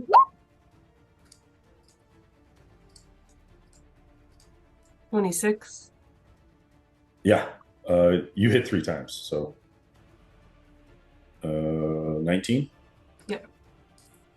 All right, 69 points of damage. I don't want to hear it. All right. Nice. Okay. Oops, I think I just hit you, Leonidas. Oh yeah, you did. My bad. 25. Okay. What is 25 plus 69? I'm not sure. Oops. Turn 30. You. Turn 34. That would have almost killed 94. me. 94. 94, right, Katie? Not 900. Yes. I'm going to move you so I can do this without interference. You're Okay. good. Thank you. All right. Damage on the actual enemy. And I'm going to put you next to him so that doesn't happen again. Okay. Oh, that's cool. Thank you. Oh, actually, Katie, I forgot. You were knocked prone last time. So you would have had to use some of your movement to get up. Oh, it's fine. We're just going to go with it. Okay. He is definitely bloodied after all of that. Leonidas, that's your turn. That takes us to Steo. Hey, so Ken, I was looking at this murderer's row back here. Are these now fashionably all up in the air? Yeah, they all just started. They're starting to rise. They're all flying. The only ones on the ground would be the Marylands. Doing? They're clacking their swords. You're kind of like from your previous insight rolls and perceptions. You're kind of like it feels like a cat's away situation. Like the mice will play. Say that one more time. You feel like you're in kind of the cat's away, so the mice will play situation here with Rakan off the field.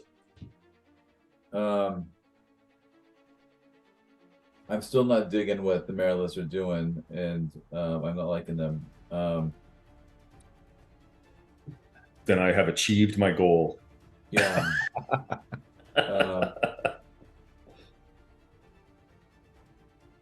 I think what I'll do. How big is this Labrezu?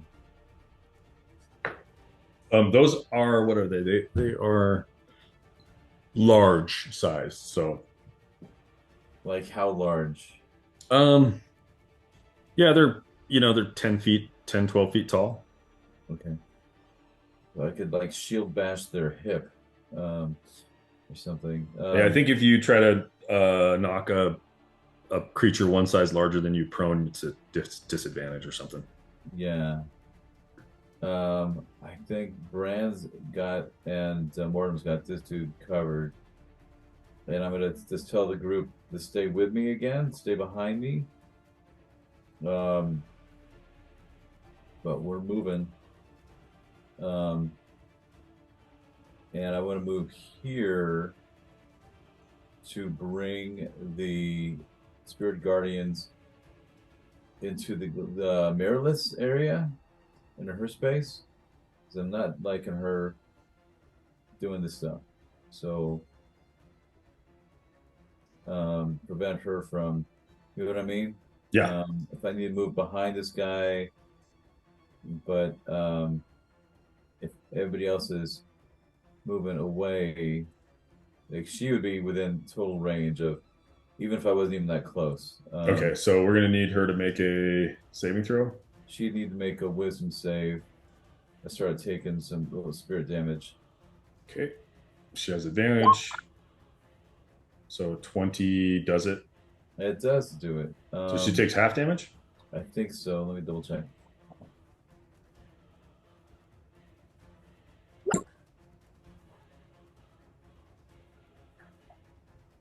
Yeah. So she takes half Okay. of the 8.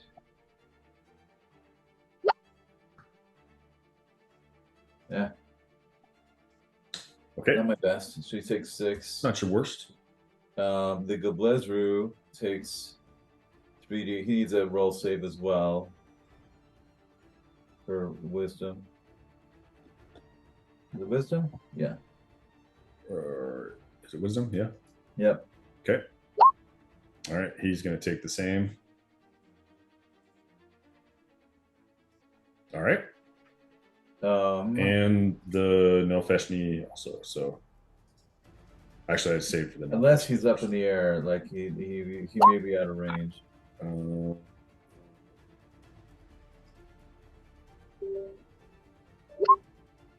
right. This guy's going to take the full 13 points. Okay. And Okay. then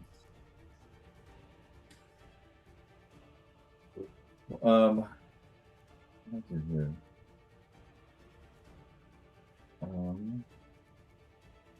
Yeah, let's do the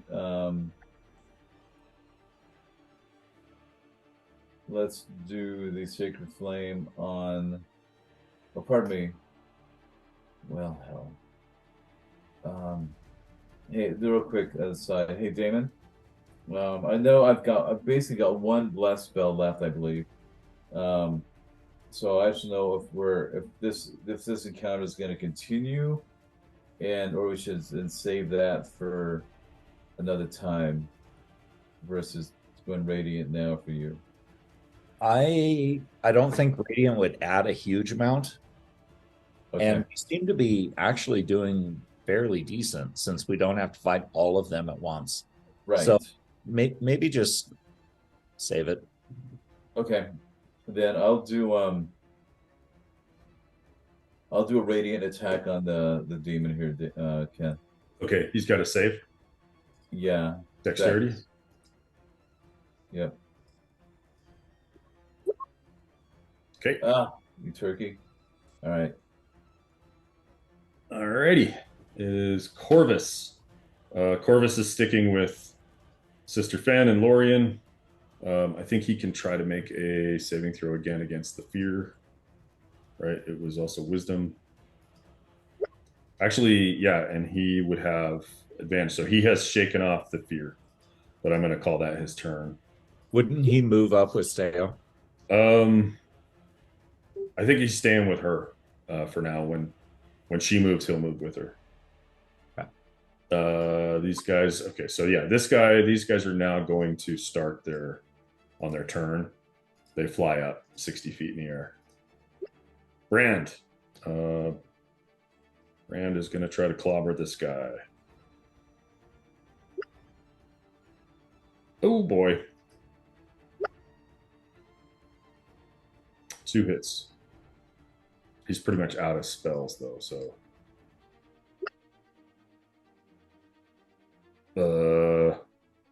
25 plus 34 plus 10. Jeez. Well, they're demons, which is what paladins do. Okay, 69 hit points in 1 strike. And then 30, 40 more. 109. Yeah. This guy's hanging on by a thread. Mortem, you were grappling him too, so This guy flies up 60 feet. Potion of Storm Giant Strength should be down 1 round.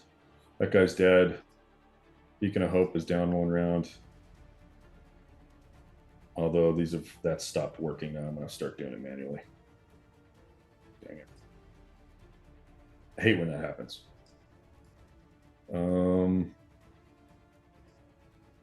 Leo, your Storm and your Rage are down to 4 rounds each. Potion of Speed down to 4 rounds.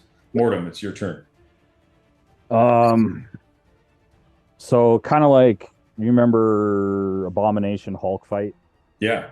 Where Hulk gets behind him and is like pulling his arms and like bashing him. Yeah. So I'm take and just basically do the same thing with my elbow and just start bashing him. But Okay. as I do that, I scream, hope gives way to devotion. Devotion inspires bravery. Bravery inspires sacrifice. Sacrifice leads to death, and then come down. Cool. Let's have a I guess just an unarmed attack. So it would be, And I get advantage to that because I'm in Giant's Might. So okay. I get an additional 1d4, I think. So I'll put that back in. Returns your attacks with the weapon or unarmed with strikes attacks extra 1d6 to your target. So,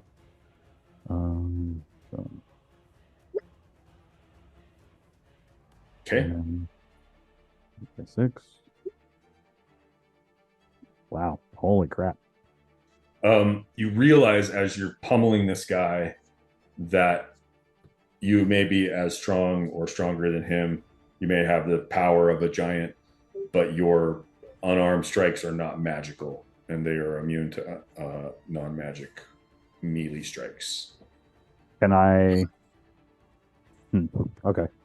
Yeah, sorry. I'll have to do a Eldritch Blast on him or something. Yeah. Well, I think he's got Lorien aimed at him and also Brand for next turn. So yeah, I doubt that he's going. And he's grappled, so he's not going anywhere. Okay, so Sister Fen is going to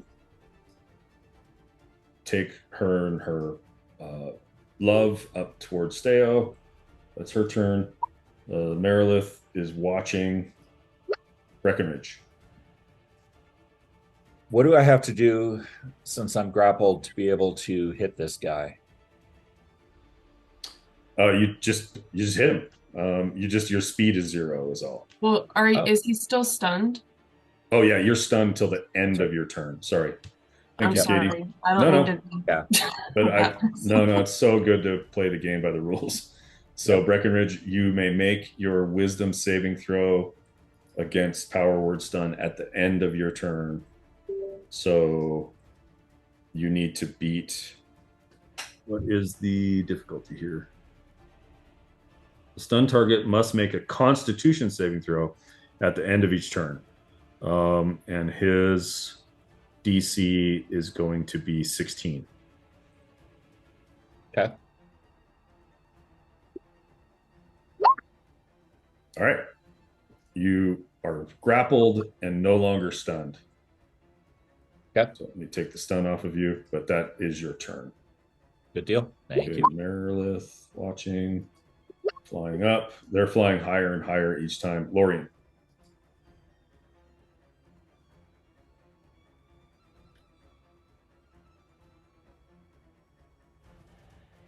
You're muted. Sorry about that. I am going to throw 1 dagger of shadow at that guy.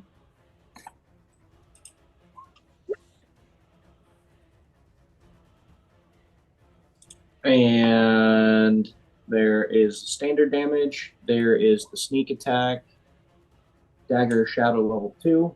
Is he still alive? No. The dagger Nice. You weren't flies thrown up for long. right through his skull. Actually sticks there for a second and doesn't immediately return to your hand. But when it does return to your hand, it's covered in ichor and bile. Okay. I will take my movement to get up to here and do the same thing.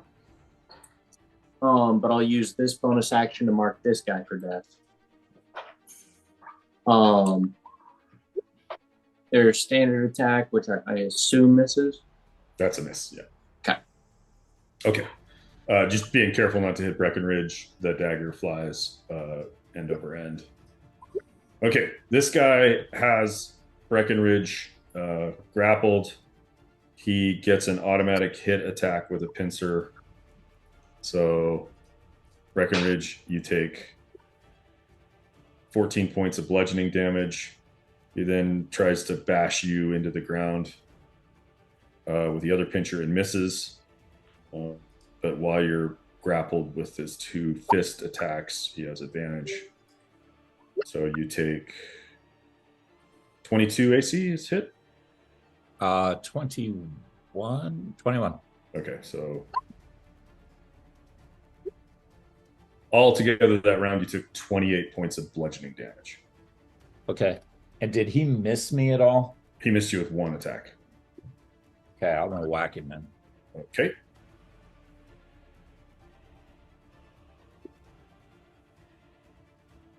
Hit.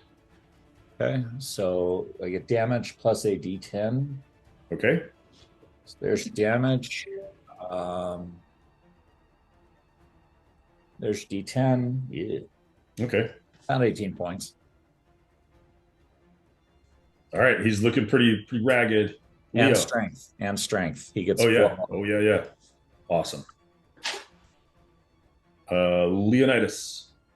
All right, last bit of two-handed axe action. Oh, it rolled off of the natural 20. That was so close.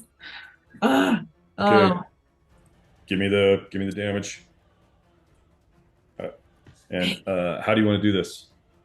What is his position right now? What does he look like? So he's got 1 pincer like on Breckenridge's left arm, let's say like over the shoulder because he's so much bigger. So the pincher's down there and he's like trying to smack at Breckenridge and then punch him. And he's kind of got his back to you, just like bleeding from a dozen cuts and wounds. So you're sort of behind him. Maybe you're 5 or 6 feet off the ground, whatever you want. Okay. At that point, I'm just going to take my axe and like straight into his spine. So right between the 2 horns that are pointing back to you, it just splits straight down the spine. Axe gets stuck there. You have to put your feet on his back, and he's kind of, and he's sort of like on his feet still, like howling. And you're having to flap your wings to stay in the air, pulling away. Can I try to have him land like right in front of the Merilith? Like with my wings. I like it. Guide him and like plow into the sand in front of her. Make a strength, an athletics check. You have advantage because you're raging. This is a hard one because he's so big and heavy. So strength or athletics? Athletics. Okay. With advantage because you're raging. So what I'll say Can I is use my inspiration? If you want to use it for this, yeah. I think I would like to. There you Okay. There we go. All right. That's what I wanted. Boom. And you're kind of like on his back, and it's like a reverse Ratatouille, right? Or no, it's like a regular Ratatouille.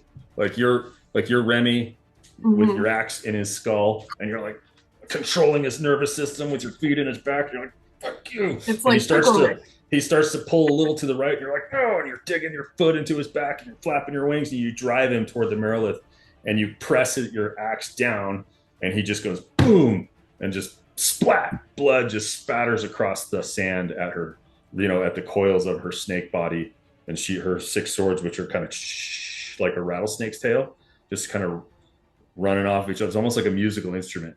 She's like her with her swords, and then she just sort of looks at you and smiles. Cool. I don't know. I think at that point, I feel like that's your turn. Yeah, I don't want to move back necessarily because I want to show off my peacock feathers right now. Your wings are just yeah. you're kind of like 4 feet off the ground and just like you know, full-blown dragonborn fury. Okay. Well done, you. Thank you. Steo. All right, What do so you got Steo to top obviously that? saw all that as well, and all this posturing, you know, in front of the Marilith, and so Steo will actually,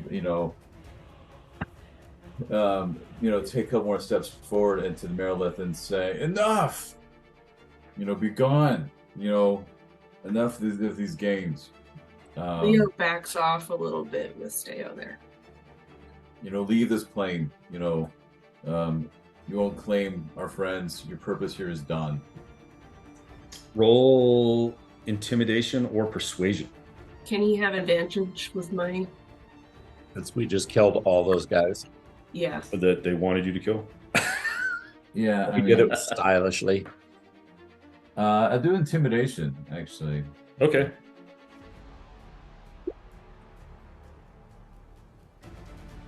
Okay.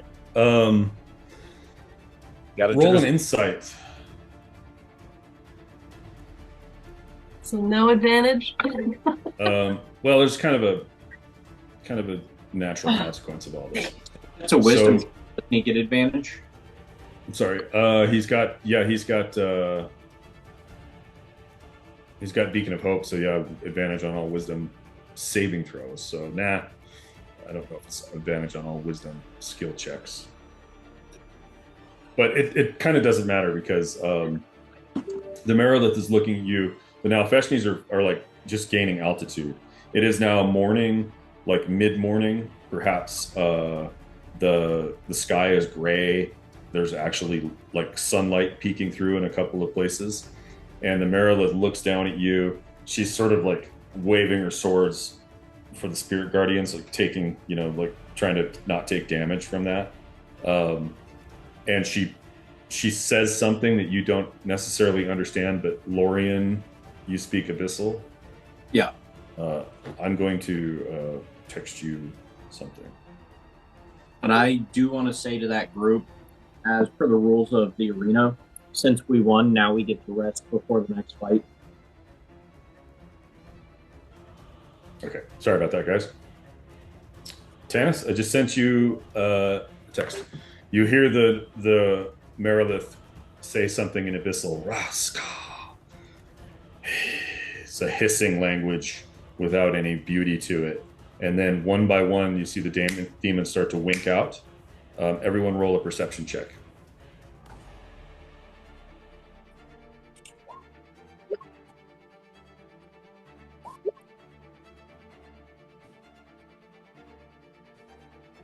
Breckenridge, you're the only one. The two Mariliths wink out of existence, but you see the cave entrance that they're guarding. Right. That's part of a natural cliff wall, like an unpassable cliff, and you see them appear about 120 feet up the cliff face with their snake-like bodies grabbing traction amongst the rocks, and just to move the narrative along. They wink out of existence again, and then they're at the top of the rocks, and then they're going up the mountain. The Nalfeshni are flying east. They'll blink 120 feet, so you see them kind of appearing, and then they fly as far as they can, then they teleport as far as they can see, then they fly and teleport. But they are all off the field. With that high of a perception, can you tell me what is to the east that might attract the Nalfeshni, and what is at the top of the cliffs that might attract the Mariliths? I will do this. Does everybody see the map? Yes. Yes. You are here. So Stoke is here.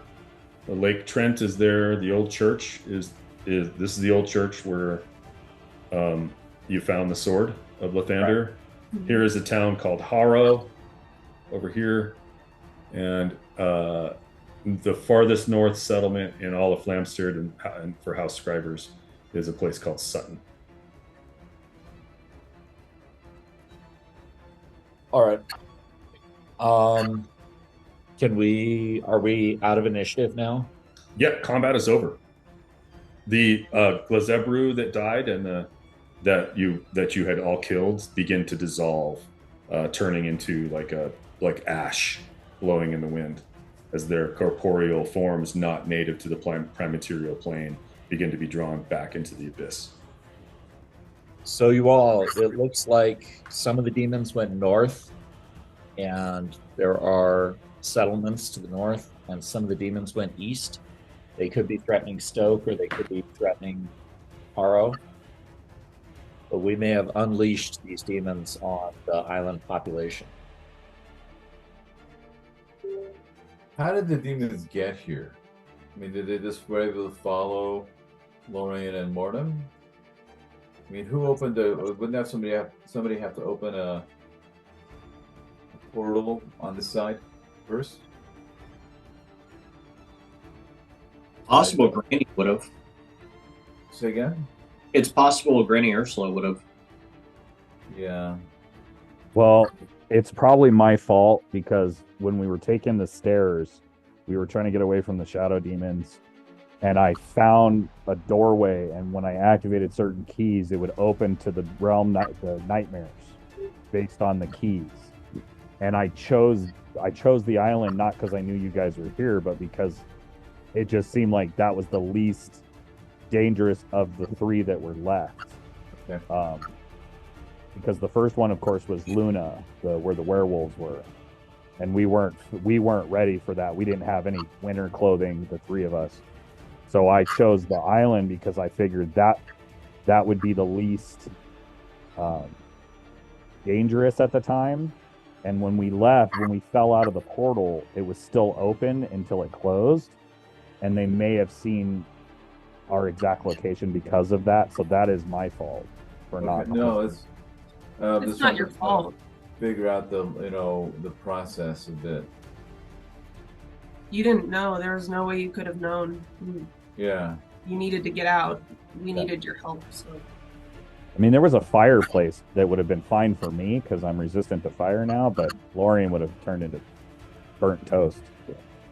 I will ask actually Leonidas to go look in the caves for bring out I think Bonnie's still in there, and Lord I'm sorry, Karth. Yeah. Before I go in there though, I want to kind of settle down a bit, but ask Lorian, what did she say? That we are more trouble than we're worth, and Rakan will come back and deal with us herself. So it's possible she's not. She's just out of here. Then. No, I think she'll be back. Okay. She and Mortem have a complicated history. Yeah. Okay. Well, Lorian, I want you to keep something in mind. She had to send an army to come get us because she's that afraid of us. Yeah. We're that good. Yeah. I'll go back in though, and I'll grab the rest of the crew and bring them back out. Before we do anything about the rest of the island, I do feel like we desperately need a long rest. Yeah. For health and not being at disadvantage. Yeah. How many people can the ring transport? I can't remember. Is Because it I still written have my down? ring of Praetorian. Hey, Katie. Yeah. When the spell ends, the target can't move or take actions until the next turn, as a wave of lethargy sweeps over it. So basically, as your potion of speed expires, you just drop down to one knee. Your wings are always on your body, but it just takes the power of your rage to give them the power of flight. So you just kind of drop down to one knee, and you're actually just like, leave me alone. Kind of like you've got your head on your axe, Okay. Just I trying assume that on my way to the cage. So you kind of get right to the edge of the cage, and you just kind of you're just going to need a minute. If that ever happens in combat, kind of thing, we'll deal with it then. Yeah. Okay, so as far as the rest of it goes, I'm just gonna clear because the sleet storm starts to go. Matt, do you want to maintain concentration on the lightning? It's like 10 minutes. No, I was gonna disengage and let the sun come out. Okay, so I'm just gonna clear the turn order then, and we are gonna close the turn tracker. And I did want to say that in the meantime, Brand has come up and he came. Remember, he came with you from the abyss. Yes. And as you're talking about, you chose a path. Brand walks to Steo and Breckenridge and embraces you guys. And Breckenridge, as he embraces you, his armor is dented and burned and wrecked. His house Pike shirt, the overshirt that shows his colors is tattered and torn. He's been through literally hell and back. As he approaches, he hugs you, cousin, and then reaches out for you. And like you guys have this look, like you have to look at each other for the first time in years, understanding you're half brothers. And he says, brother? And then Stale say the same, and Nod say, brother. He's much to discuss. He's reaching to embrace you. And Stale do the same. I was thinking the same thing, Ken, that would really be Steo's focus is on Brand, because he hasn't seen him in a long time, and he came in charging to save the day. So how do Breckenridge and Steo feel about that? Like he's definitely here proclaiming himself, as your brother and now cousin. This is a man you were all young children together.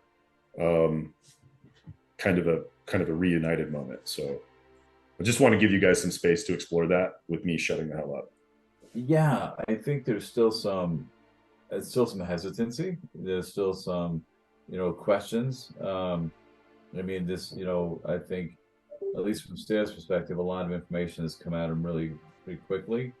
Even in the last few days or whatever, how long it's been since, some of this came forward. But still glad to see him, but just also considering what he's gone through, making sure that he's okay. I don't want to take anything for granted. And as far as his physical, mental, spiritual state, I guess. If that makes sense. Brother, I could say the same for you with your struggles, but we must see this through. We must secure the crown against this pretender. Adahan is not who we thought he was. So do you know about Deshay? Only what Mortem and Lorien have told me. That she is a snake woman, that she charms anyone around her. Yes. And that she influences Adahan, but if he was weak enough to fall under these charms, then he does not deserve the crown for certain. It is between you and I, brother. We must decide. Mortem says that you will most likely not desire this position. Yeah, we're starting a law firm. Mortem says strange things at times. I do not pretend to understand all of his thought processes, but I have come to trust him. And Lorien as well. You cannot know what we experienced in the abyss. No, and we've, again, much to consider. We've gone through amazing amounts. And the focus must remain on accomplishing the task at hand first, before we can discuss the politics of leadership. Then we must decide what this task is, yes? Yes. Currently, and again, what Lorraine and Mortem told you about the Night Hag. She has set up arduous quests in front of us, and we're still not finished with the one we're currently working on. The demons are just a side note, if anything. I believe, as Mortem said, we brought the demons here much by accident. In freeing ourselves, we have brought danger and harm to these lands, which we cannot let stand. Correct. We will deal with them, but we must first deal with the vampires and introduce him to Lord Scriber, Corvus, and explain that there's still a matter of one of his daughters who is a vampire, but we're dedicated to saving her. On that note, with the demons, that's the other thing that was in the message, is they were saying there's easier prey nearby. What? Brand, his eyes go up. Corvus is like, excuse me, what? And then, so at this point, a couple of things are going to happen all at once. Let me do this here. Brand, you notice Brand just sort of gritting his teeth as he's looking at Corvus and starting to understand who he is. And there's kind of this moment where you've got this noble-born son of a baron, Corvus Scribers, now de facto with his grandfather dead, lord of these lands, and a paladin from ostensibly from common roots, except the son of the king, the illegitimate son of the king. And there's this weird sort of an interplay between them. And Corvus says, "You have my brother's sword. How did that come to pass?" And that's the wisdom save that Brand made. He starts to say, I'm sorry, but your brother was evil, as you must know. I have overcome his evil and put him to his final rest and taken this so that it might be used for good. And at that stage, Corvus kind of, you see his head drop, and he does shed a tear. He starts to say something back, like bow his neck, but Sister Fen leans in and grabs him, and she embraces him, and then they stand off to the side quietly as he mourns the loss of his brother. That takes a few seconds, but then Steo, you said the children are still at play, and he says, both he and Sister Fen say, yes, we must see to the children. Now, if you guys are okay with it, I would like Katie to deal with, you went into the cave to get the others. Mm-hmm. Yeah, the only other thing I guess I would just point out to Brand is I need to respond to what he said about, that Steo's not interested in the throne, and basically, say that's not necessarily the case. That's, there's certainly, an interesting possibility there, but much to discuss in the meantime. There will be time for that. Let me do that again, actually. Does yeah, okay. He says there will be time for that. Yep. Or not. Steo, what's that? I said there will be time for that. Or not.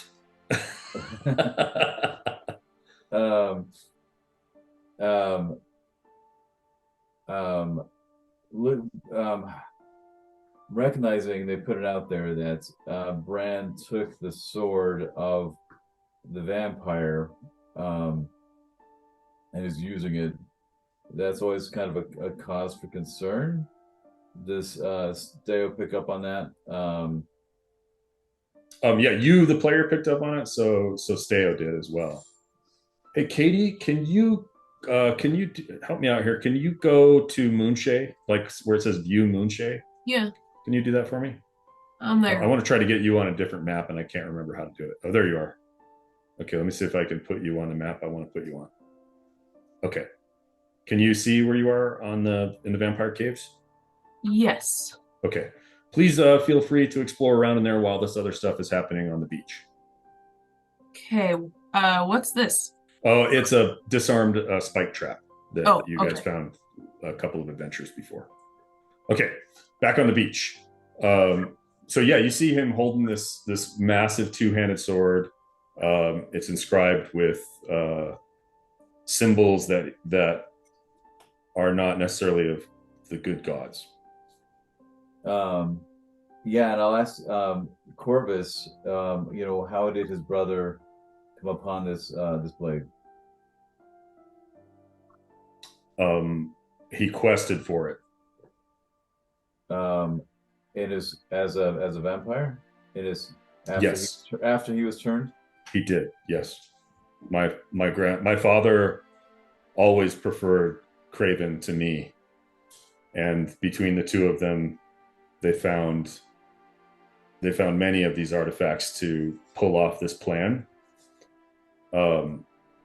They found the orb that your friend is carrying, so that the ships might sail against the others. Okay. They found many things. Leo, can you put yourself back in there for a quick sec? What's that? I'm talking to Katie real quick. What were you saying? Who? Sorry, me or Leonidas, can you go to here? Let me just yeah. put you right there. I just need to give you some information real quick. Yeah. Sorry. No, don't be sorry.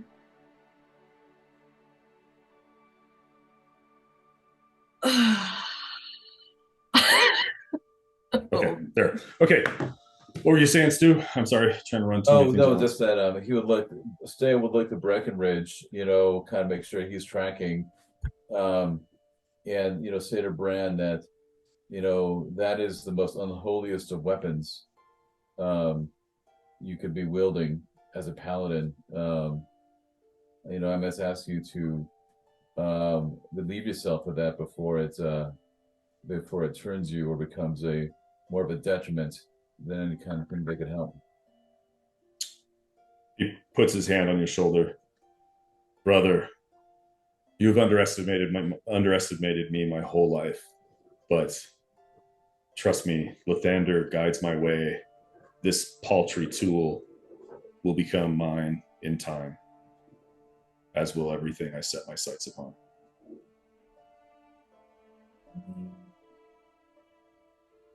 We shall see. I'm concerned for you. I appreciate your concern. I really do, but we cannot stay here. We must find a place to rest. All of you, including me. I rode that horse to death, and look at you. None of you look much better than the horse itself. Well, I mean, Steo's only taken 5 hit points, so I'm cool. Yeah, but you don't look that good. And I'm not fatigued. I'm cool as well. Well, hello, Mr. Fancy Pants.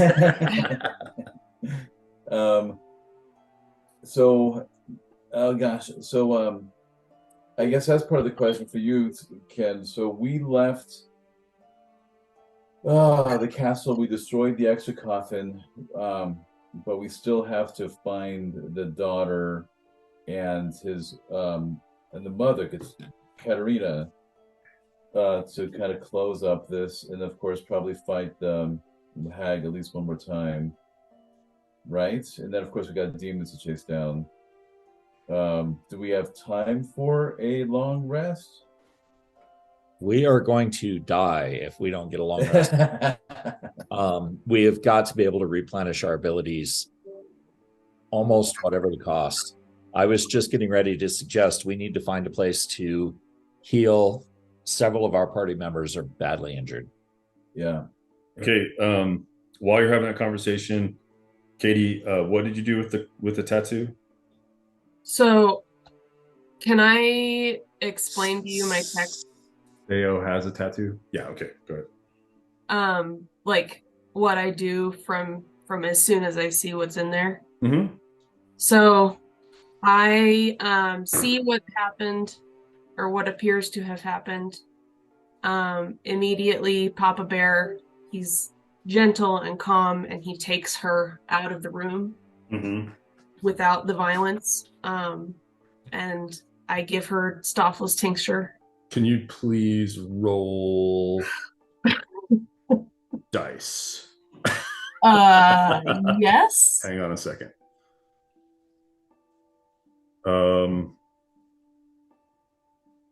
Okay, so she is you can use Stoffel, whoever Stoffel or Leo has a better persuasion. And you can have advantage because you're both working toward it. But she's essentially just rocking back and forth at the back of the cage, Okay. just crying.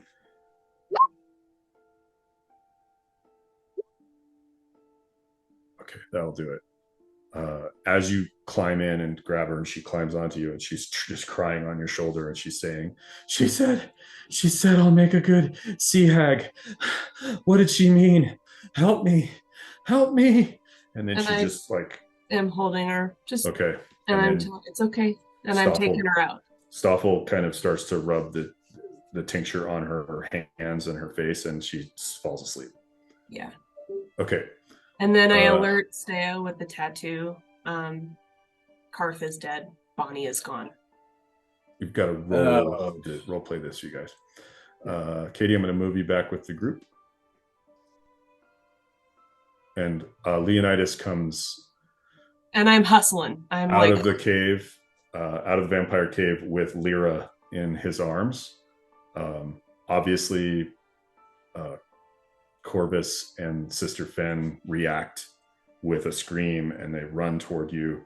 They take her from you, and there's that obvious chaos of, what happened? What happened? Is she okay? And she's covered with blood, but it's not her blood. And then Steo would grab Breckenridge and say, and run to the cave, and I join them, and I stop Breck though first, because I assume it's pretty violent in there. Yes. Do you want me to put everybody on the map, or are you guys? If I assume, I would like Breckenridge to know. I think here's what I am going to do. I'm going to move everybody to the map, right? And then I'm going to put you all on the beach. Okay. So Breckenridge here. Oops, I'm on a freaking GM layer. Sorry about that. Token there. Token. Breckenridge, Leonidas, Lorian, Mortem, Steo. And for this, you guys, Brand, Bonnie, and Corvus are there, but they're hanging way back. They're taking care of the child. This is family business for you five. Okay. So Leo is gonna, hustle Steo and everybody that needs to be in there. But before he lets Breckenridge see what's happened, I want to be able to prepare him for what he's about to see, and tell him that it's not pretty, and it's not something that, most people would want to see their father in, or a position they wouldn't want to see their father in. So please, just, if you need to step away, step away. Thank you. Let us go. And do you want Steo will still kind of suggest that maybe he and Brett go first, and still be ready to certainly prepare the body for whatever kind of proper burial ceremony, that type Absolutely. of thing. I'll lead you guys in where it is, and I'll just kind of gesture, to let you go at your own pace, if you will. And where is Bonnie? Gone. She's missing. If we're gonna get anything out of Lyra, she needs to be calm, and she needs to be in a better and feel safer position. So she was not in a position to give us any information. So, but I guess inward. Yeah, right? we might as well. Yeah. So it's basically all the way in the back to the left. Yeah, I'm taking off the spells I have on me. Okay. Yeah. We don't feel threatened, right? I mean, we got a lot of people who are not healed. Yeah, I don't know. Do you guys want to move your tokens where they go, please? Into the. Sorry. I know you're doing that, Steo, but Matt, if you can go ahead. Or is Mortem staying on the beach, or is he? I believe this is family business, so I'll just stay at the entrance. So I'll just. Okay. Brand looks at you, Mortem, and you see some of that sadness that you remember from when you first met him. And he touches you on the arm and he says, "He was my father too." And then he goes in. He raised me. I'll put my head down with my halberd and go into a golem slumber. Okay. Kind of guarding the entrance? Yeah. Okay, so you all kind of feel this immense, awful pressure as you turn the corner. And what you see is one of those cages that the people were in. Leonidas, that's where Lyra had hidden herself at the back. And very clearly, Karth had put himself between her and the attacker and had suffered the consequences. I'm not going to get into descriptions of it, but he's gone. What would you do at that stage? Let's go one at a time. I'm just going to look at Leonidas. I'm going to end with you. So I'm going to start with Lorian, Damon, Stu, Matt, and back around. Okay. So Lorian, what's Lorian doing? You're muted, buddy. Lorian's going to stay just kind of out of the way and just observing to see if he can kind of see what might have caused it. Like, do you want to stay at a distance and try to look? Yeah. Okay. So just do a perception check, please.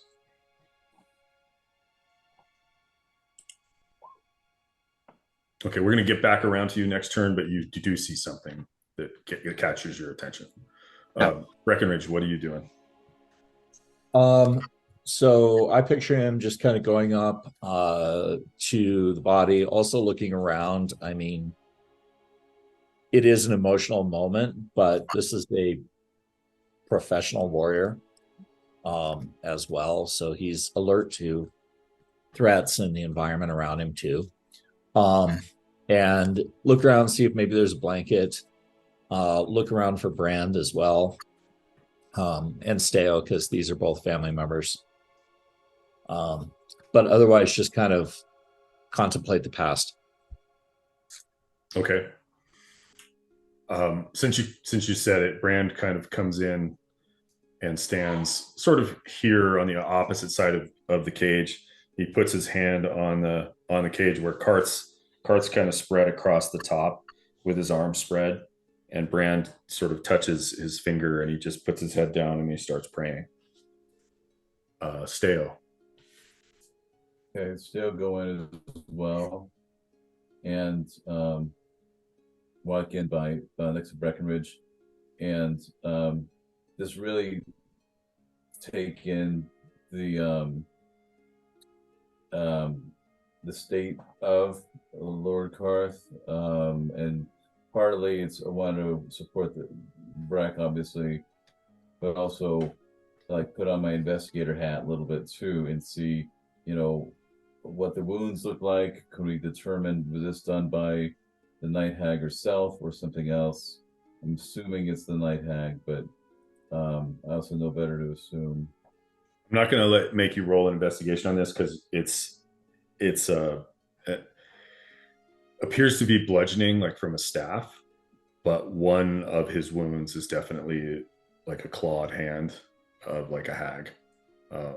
How hags have those razor clawed nails, so right across his face, and then it looks like the picture that emerges without like doing a full-blown investigation is somehow the hag was here and he put Lyra in the cage to protect her and then paid the price.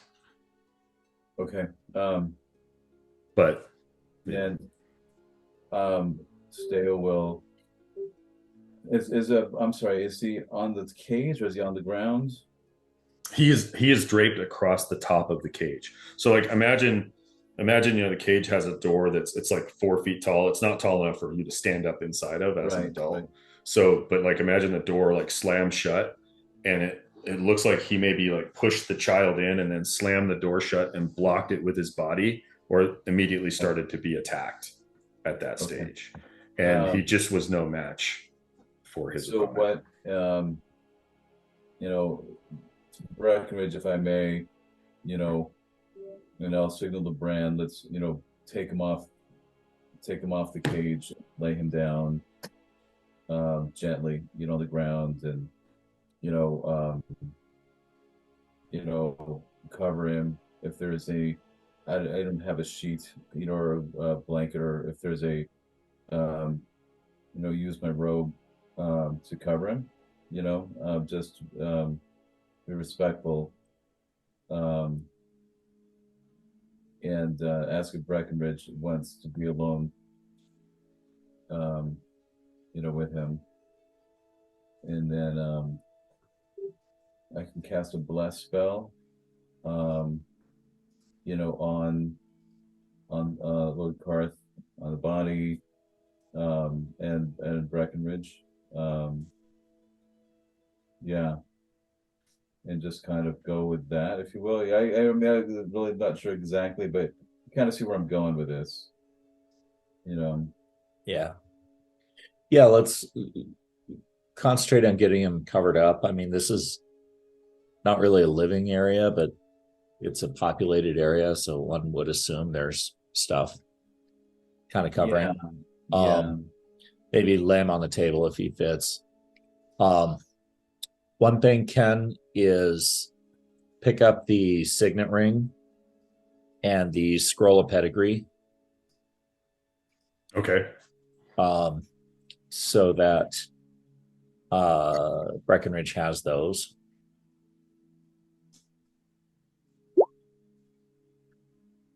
Wow. As you search through your father's body for the most precious artifacts of your family, they have been taken. Bitch.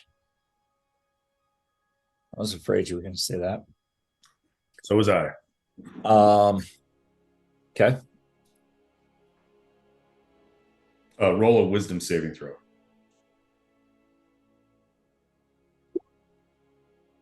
Okay. A white hot fury just starts to burn in your belly, and you, for a moment, you have to stand up, and you go to flip over the table directly behind you, which by this point, Lorian, you have moved over to here to take a look at what you had seen, right? Yep. The table has nothing on it, no crockery, no dishware, no nothing. And you see Breckenridge stand up, and you see the fury in his face, and he's like, that bitch, and he's just under his breath, and he goes to flip the table over, and you kind of put your hand out like to stop him, because there's words written in blood on the table. Okay. Can I tell what they are? Yeah, if you guys want to see them. Written in the thin, spidery words of the hag in red. You see this. It's a freaking limerick. Oh, that bitch.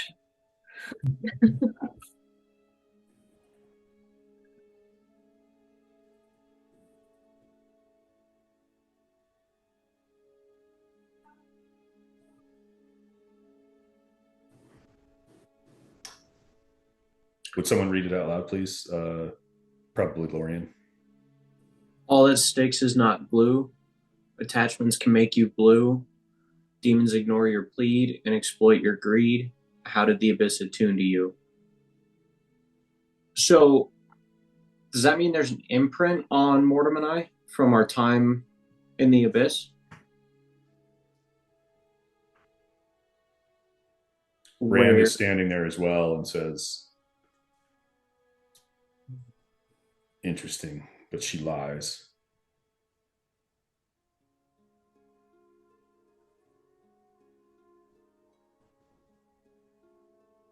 Pike typically doesn't lie. She's more cruel on her truths. Leonidas, roll a perception check, please. Can Stoffel roll as well? Yeah. Oh, geez, that'll First do. is Leo, second is Stoffel.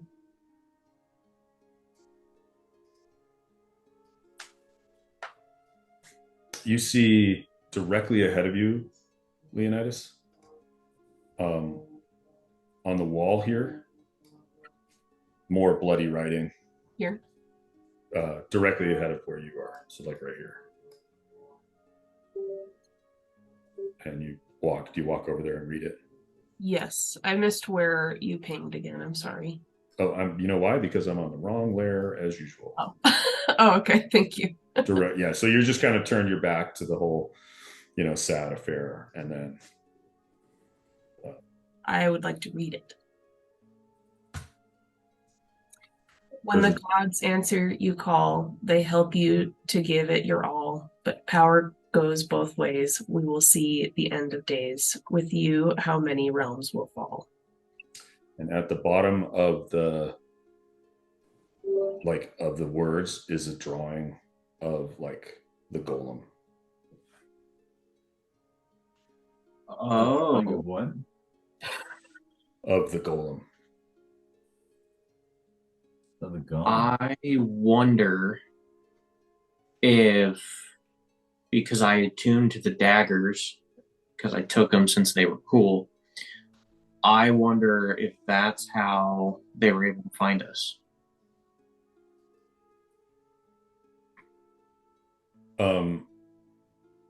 Would you guys actually, did you say that out loud, Lorian?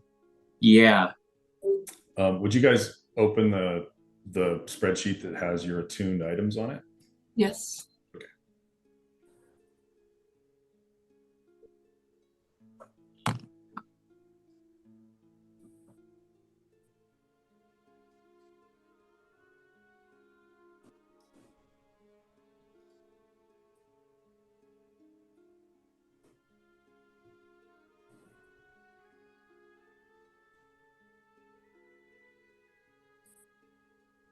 Let me fix this for you, Lorian.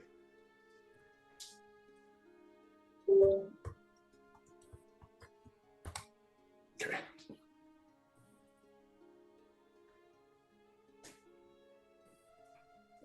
So basically, I'm just going to ask you guys to kind of review that real quick, and then because of what Lorian I'm still catching up here. Is that on the Moonshine Island? Let's see which. That's on Ghost of the Sea spreadsheet, the Google Doc.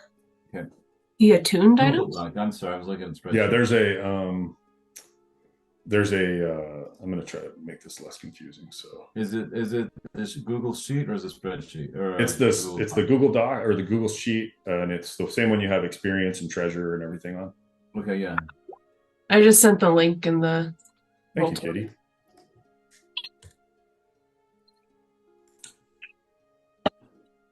Magic item description. Attuned items. It should be the third one in the row. Yeah. Okay. All right. So you have Breckenridge with his attuned items, Steo with his attuned items, Leonidas, etc. And just tell me if you notice anything. Oh boy. I don't know yet. So We're all the same. Good enough.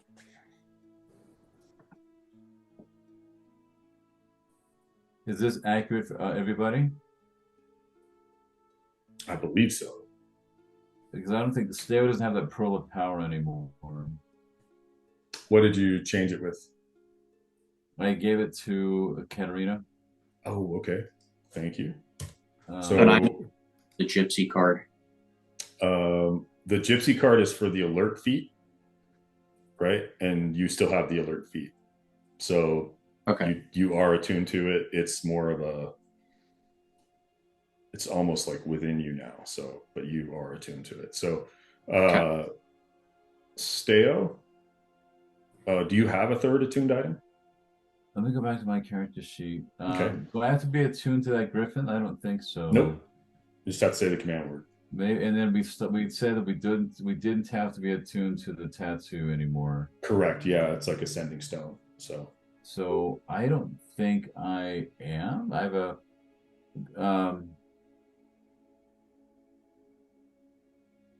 looking at my. What's this? Is it a Afridi half plate on Mortem? What are these? Halberd of the Storm, Afridi half plate. He's got some cool stuff that And then Bonnie, I don't remember the Ring of Warmth. Is that a halberd? Here we go. Yeah, so Bonnie's not here, so disregard her stuff. But she Okay. does have a ring of warmth. You found it at the island near 7 fathoms. Okay. What's the dread ring? That's my ring from Praetorian. It's the Domain of Dread thing. So for a while you and Mortem were in the Abyss, Leo, Steo, and Breckenridge were the only 3 who could travel to the Domains of Dread using that ring. Okay. But I mean, I can't use it anymore. Yeah. I don't know, Dad. I'm missing it. Would the portable hole have anything to do with this? Where's portable hole? Under Breckenridge, under non-attuned items. Oh, no, you just have remember that's a scroll case, and rolled up inside of the scroll case is a portable hole. The items that are attuned are the ones that are in color. So like Leonidas, yours are gray, Breckenridge, yours are blue. So my attuned items I've had for a very long time, and they don't seem to be very dangerous. Well, it looks like Leo Breckenridge. Have This Well, is sorry, go ahead. sorry. Go ahead, Stu. I'm sorry, I didn't mean to interrupt. No, I'm sorry. Are we supposed to only have 3 attuned items? And it looks like Lorian and Mortem both have 4. With their the dagger, shadow, and I don't know what else they got from the abyss. But Lorian has the sending tattoo as an attuned item, and we said that no longer had to be. Okay. So Ken, I don't know if that's a typo, if that box should not be green. It should not. Okay. But so Mortem has 4 items. Oh, yeah, Mortem has 4 items, but Lorian doesn't. And then I'm not sure what the quick link tattoo is either, but that may be something totally different. That's a tattoo given by the Fey Queen. Oh yeah. Did the half plate come from the abyss too? Yes. Okay. And then of course Brand he's wielding an unholy sword, and I mean, geesh, I hope he hasn't attuned to it, because that'd be bad. This did not come from the abyss, he says. But what if I may ask, what did you bring back from the abyss? He starts. I'm sorry, you guys. I can't remember the name of like the thing that you would the thing that you would wear over to show which team you're on. A tunic. A tunic. So the Pike family tunic, he takes that off carefully, folds it, puts it away, starts discarding his armor. These pieces came from that vile place. Helmet crash, putting it away. But he starts to strip down. Was anything that did you have to tune to any magic? Any item? He still has the sword that he took with him, that went with him into the abyss.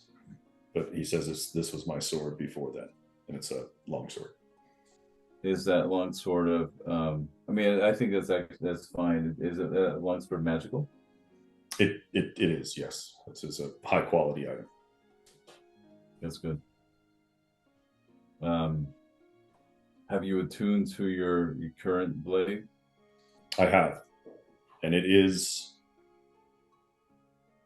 struggling against my nature, but I am more powerful than it is. Let's see if we can find you a appropriate weapon. Bend it to my will.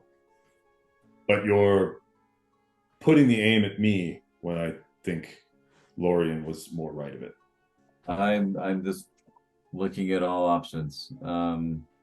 So you remember the gladiator-looking thing that kicked the shit out of me? Last session? That I killed one, or we killed one of those, and I took his 2 daggers. That's where mine came from. But I took them to get an advantage in the arena, and I'm wondering if that's what Granny meant by greed. Yeah. And I attuned to them. So I'm wondering if that's how they're tracking where we are. All that sticks is not glue. I don't know if that's referring to me with the boots of spider climbing. Just be a rhyme. Oh, cool. I'm rubber and you're glue. Whatever you say to me bounces off of me and sticks to you. It's not always easy to put these things in verse, so you have to make compromises. That's fair. You're doing a good job, Ken. So I don't know if we want to. Shoot. How far away are we from the big capital city? Long ways. You guys want to take a look at the map of Moonshay? Several islands away. Also, Let's do it. Yeah, let's go up there. I guess I have another question really quick. So are we still technically in a domain of dread? Excellent question, Katie. And the answer is no.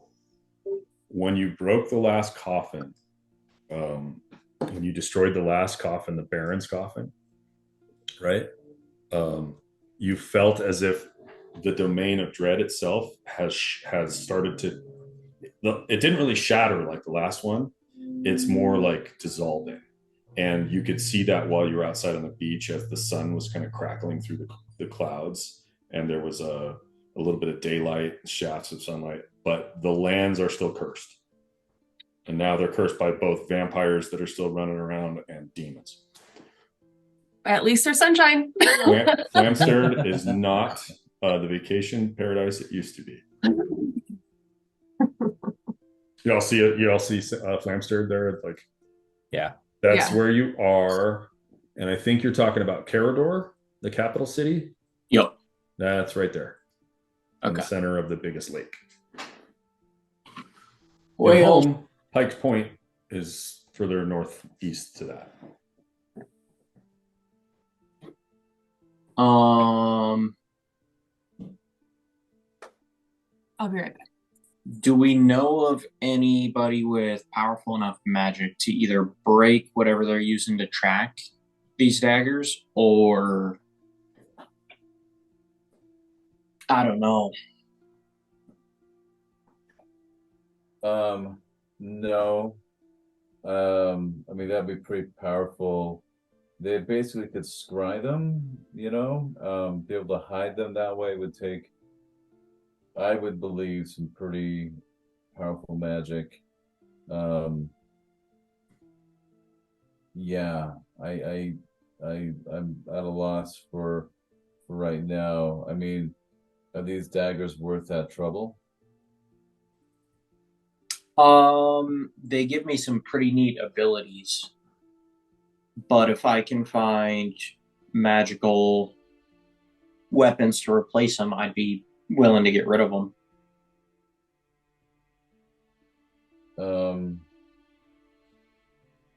I do think that may be a better option. but that's just me. What do you all think?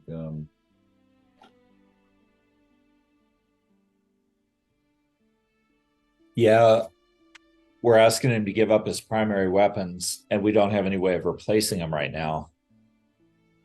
Right. Well, So the demons really tactically- know where we are, so maybe it's not an immediate issue, but perhaps if we clear this island and Will then everyone please return to the group? So where the button that says rejoin party. I rolled an 18, Kenny. Gotcha.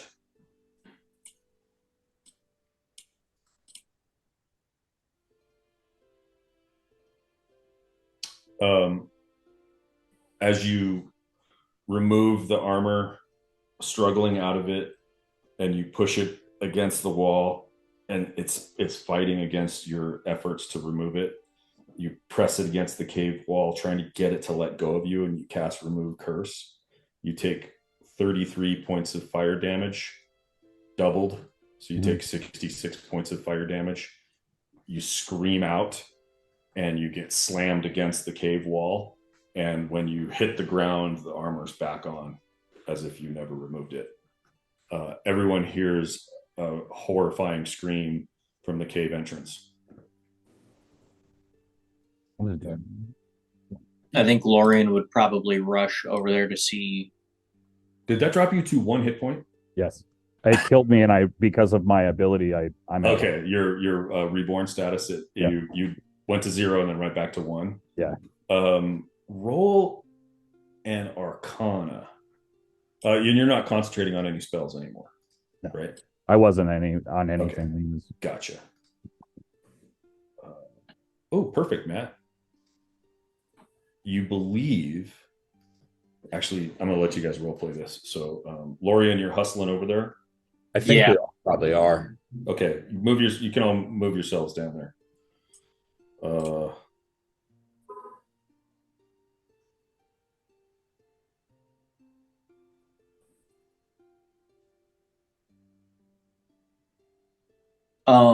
I think Lorian would.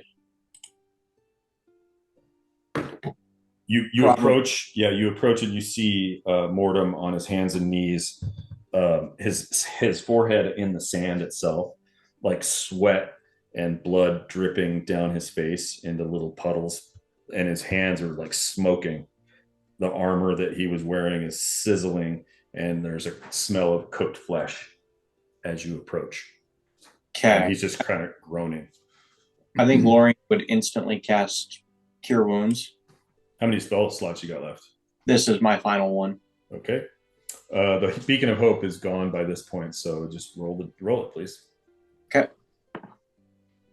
It's what, a D8 plus my wisdom? Yes. Nice.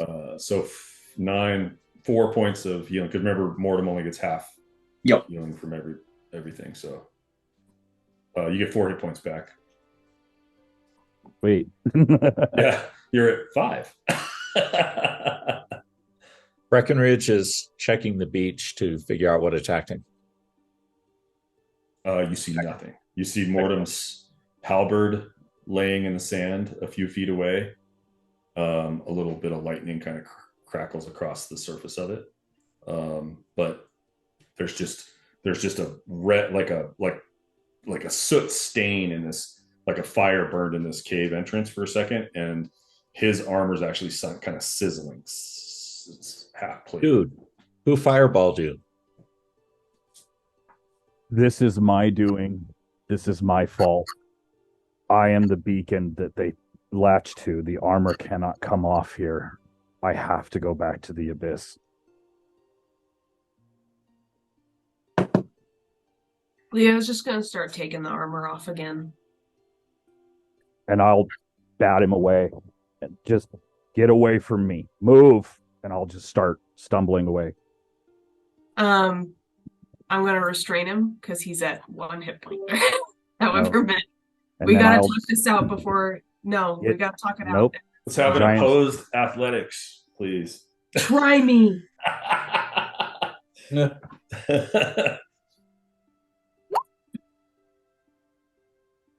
Oh man, it's like Andre the Giant versus Hulk Hogan in WrestleMania. Like, it's like this like you're keeping him from leaving. Giants might. But well, do you have any left? Yeah, I have one left. Okay.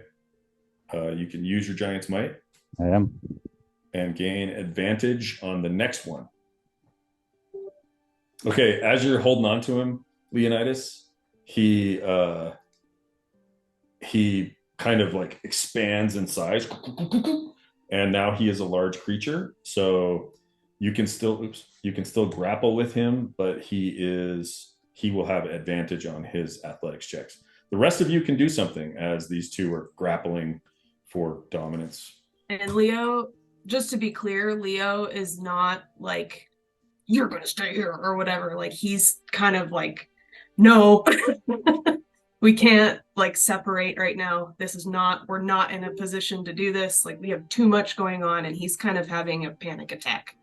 Like, he's freaking out. He's not well. Leo's having a panic attack? A little bit. Yeah. I love it. Okay. Okay. I think Lorian would probably, because if Mortem's trying to go back to the abyss, Lorian would probably try to stop him.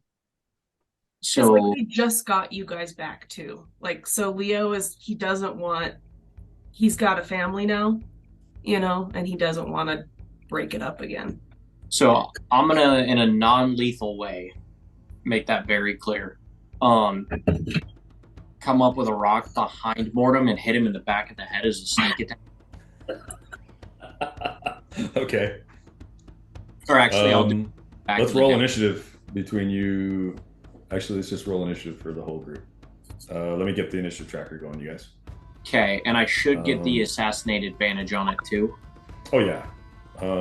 But non-lethal. Okay, Leo, you wrestled Lorian. You're going. Go.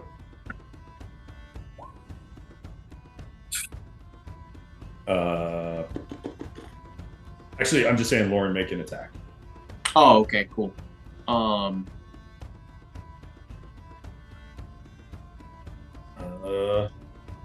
Hey, Miss. with his armor on, you miss. Clack. Okay, then I'll do it again. I'm going to say that you only get the one on this. Well, yeah, it kind of checks out. Okay, so we are on the turn of Lorian. Just went Mortem. I cast throw, so I got to break free, right? Well, you're grappled, but you're not restrained. I want to break free. Okay, so a contested grapple. So your athletics with advantage versus Leonidas straight up. Oh. Can I use? I'm going to use my shirt. 28. Okay, he's adding his knowledge from a past life, wherein he was at one point a better grappler. So his total is 28. So can you beat a 28 with a? I don't know. I have a 10. Make him re-roll it. Oh, make Matt re-roll it. I'll use my jersey and make Matt re-roll. Okay. Who wants to do that? Jersey comes off though. Well, I would have to go change. Okay, so I'm Tanner's gonna- got jersey off. There you go. All right, so a 24, Because I'm in Giant's Might, so I get 26. advantage to my strength rolls. So Right. All right. All right. Well, 26 is lower than a 28. Yep, I'm gonna use my shirt to re-roll and pray. Nope. All right, Mortem, you've used your action to break free. You've pushed Leonidas away from you. You've kind of swung back at Lorian. What are you going to do? So I get a bonus action as Giant's Might, so I will cast Fly on myself. What's the casting time of Fly? We put it in chat. It's an action. I get a bonus action as a Giant's Might, so Right, but you can't. What do you mean? well, I'm just doing it on myself, right? So you're saying I can't do it? Right, you had to use your action to push to wrestle your way Then free. How close are we to the ocean? 300 feet. Then I start charging towards the ocean. Okay. Can Steo yell out to Mortimer? I mean, he's, typically they've had a good relationship, being more, be able to kind of talk some reason into him. I mean, he's definitely the cat's out of the bag, where the demons are here. So let's, versus going back will not solve that. Staying will help clear this island, and then we'll deal with the armor. So you would have to really beat me because, like, here's the deal. In my head, Mortem knows he's the reason the demons are coming. He's a giant beacon. So they're going to keep coming. She's going to keep coming. And so his deal is, in order to protect you and this island, I need to get away from you. Mortem, roll a wisdom check.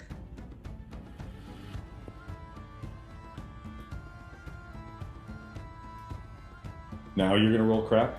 Yeah. Lorian brought weapons too. But his picture wasn't on there. Mortem's was. Well, there were two. There was Limerick and then in picture. So both. I'm thinking both items are bad. So I'm playing this as how I would see Mortem react. Yeah. Yeah. You're doing a great job. I just want to give Mortem a little more information, but play it how you want to. What I'm going to do is, what's your movement speed as a giant? 30. Okay, so we're going to move you back onto the beach. And let me get you guys where you're going to be. And zoom out a little bit. Okay. So you guys are more huddled up at the entrance to the cave, yeah? As everyone's gathered around. And Mortem, I'm just going to move you 30 feet. Okay. Okay. And we're going to pick up at the top of the initiative order, which would be Breckenridge. Is it So daytime? speaking of Yeah, it's daytime now. speaking of role playing your character, I feel like at this point, Breckenridge has lost his father, just had a major fight, plus the whole history of the fight in the chapel, everything else crazy that's going on. And now Mortem is going crazy. And I feel like Breckenridge is just at the end of his rope. And he just sits down in the sand. Yes. Dan, does Breckenridge have inspiration? No. Yes, he does. Groovy. I can just so how does he, like, what does he do? He just kind of hits the wall and like slides down, like. Yeah. And I think, just as a sailor, what the fuck? Yeah. Okay, I love it. Damon, that's brilliant, and Matt, that's brilliant too. Like what you guys are doing is. Yeah, Matt, you're playing your character. It's great. Point. I So love it. can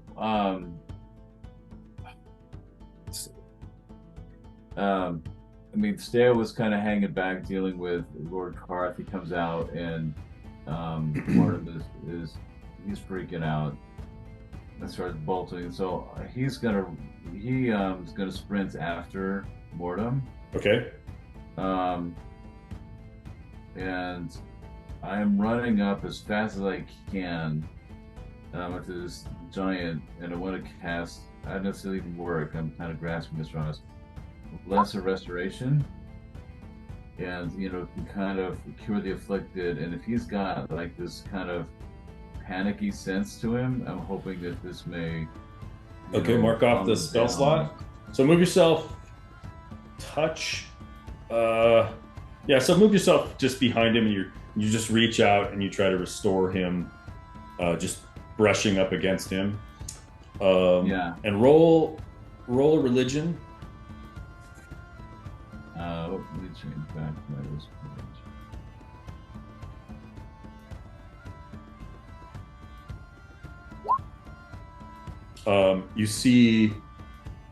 You feel like instinctively that a good god has suddenly aligned with Mortem, but not Lathander. But you even with the 22, I'm going to say you just recognize like the blessings of Tyr, god of justice, on Mortem's person, and at the same time you recognize what Mortem recognized is that the armor cannot be removed, the curse cannot be lifted on the prime material plane. He'll have to return to the place he donned the armor to remove the curse. Okay, I'm gonna call that your turn. Yeah. Yep. And I was kind of looking at the clock too. It's getting kind of late, Ken. Yeah. I agree. Let's just run through this one turn order and then we'll wrap it up. Okay. Yeah, Leo. I've got things I want to do as Lorian. Okay, cool. Leo, he got away from you somehow. He's like, whoa. He's still on one. He is like not ready to like let this go. He's got a speed of 40, so he's gonna right in front of Mortem and just block him and say, enough is enough. You're being dramatic, and you're always dramatic. You always come to our rescue, but you never, ever, ever let us come to yours. And you need to sit the fuck down and stop being this way and listen to us and actually work as a team, because you cannot do this all by yourself. You're rambling. And Leo is fucking mad. Okay, so Katie, can Leo make a wisdom saving throw with disadvantage? Yes. With disadvantage. Oh, that's perfect. Yep. Make a persuasion roll with advantage.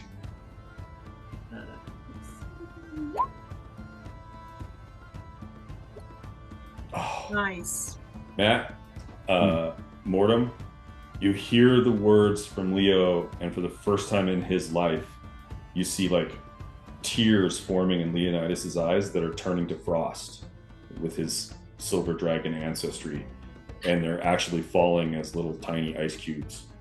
And he's like begging you, please let us help you. Is Mortem inclined to help or to continue this course of action, or like what are you feeling as far as Mortem's? Well, what would I have to roll it against? Like, I'm not going to make you roll, you choose. I'm just saying that like it was very persuasive and heartfelt what Mortem just did, or what Leonidas just did.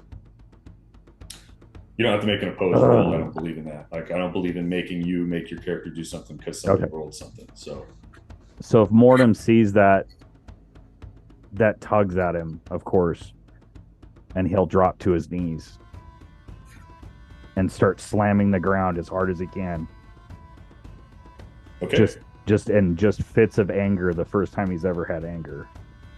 And that is true. None of you have ever seen Mortem lose his temper before. And it is a sight to behold in his giant form. Boom, boom, like drumming on the sand. But I'm going to say that's your action. Lorian, what did you want to do? I'm going to have Lorian come up to Mortem and tell him, if you want to go back to the Abyss, that's fine, but I'm not letting you go alone. We've been there once, and there's no way you're going back there by yourself. Well, technically, I couldn't go by myself anyways. We're attached, remember? Oh, well then, all right. And Brand walks up to the other side of you, Mortem, puts his hand on your shoulder, kind of looks down. I would have died. I would have died every day without you there, but you wouldn't let me. If you think I'm letting you go back alone, you do not know me. Come on, let's get something to eat and take some rest. And he picks you up. He tries to pick me. He tries to pick you up. Do you let him? Yes, of course. Okay, so you're back to your feet. Perfect place to stop. Okay, cool. That was a fun game. For the role playing there at the end, especially like the way that you guys kind of resolved that puzzle so quickly, and Matt for your play, Damon, I've rarely gotten chills, but like when I got that twice today when Katie was in the cave by herself exploring and you guys weren't watching her. She did this. So I knew what she was seeing, obviously, and I kept my shit together. But when you said Breckenridge just doesn't have anything left for this, dude, that's perfect.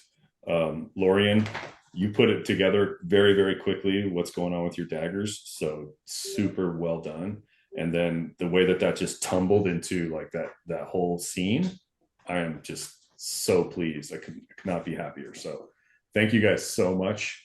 Yeah, That was thank so you. fun. Yeah, thank you. Awesome. That was awesome. Absolutely amazing. So great job. Everyone put inspiration on your character sheet for that last bit. Cool. I'll Thanks take for it. that, Dad. That was a good time. Yeah, that Thank was you. a good session.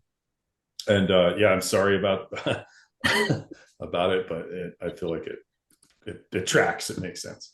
Yeah. One of these games we'll get a long rest. It'll be crazy. I know, right? I don't remember what it's How like long to has have it a full been power since you- character.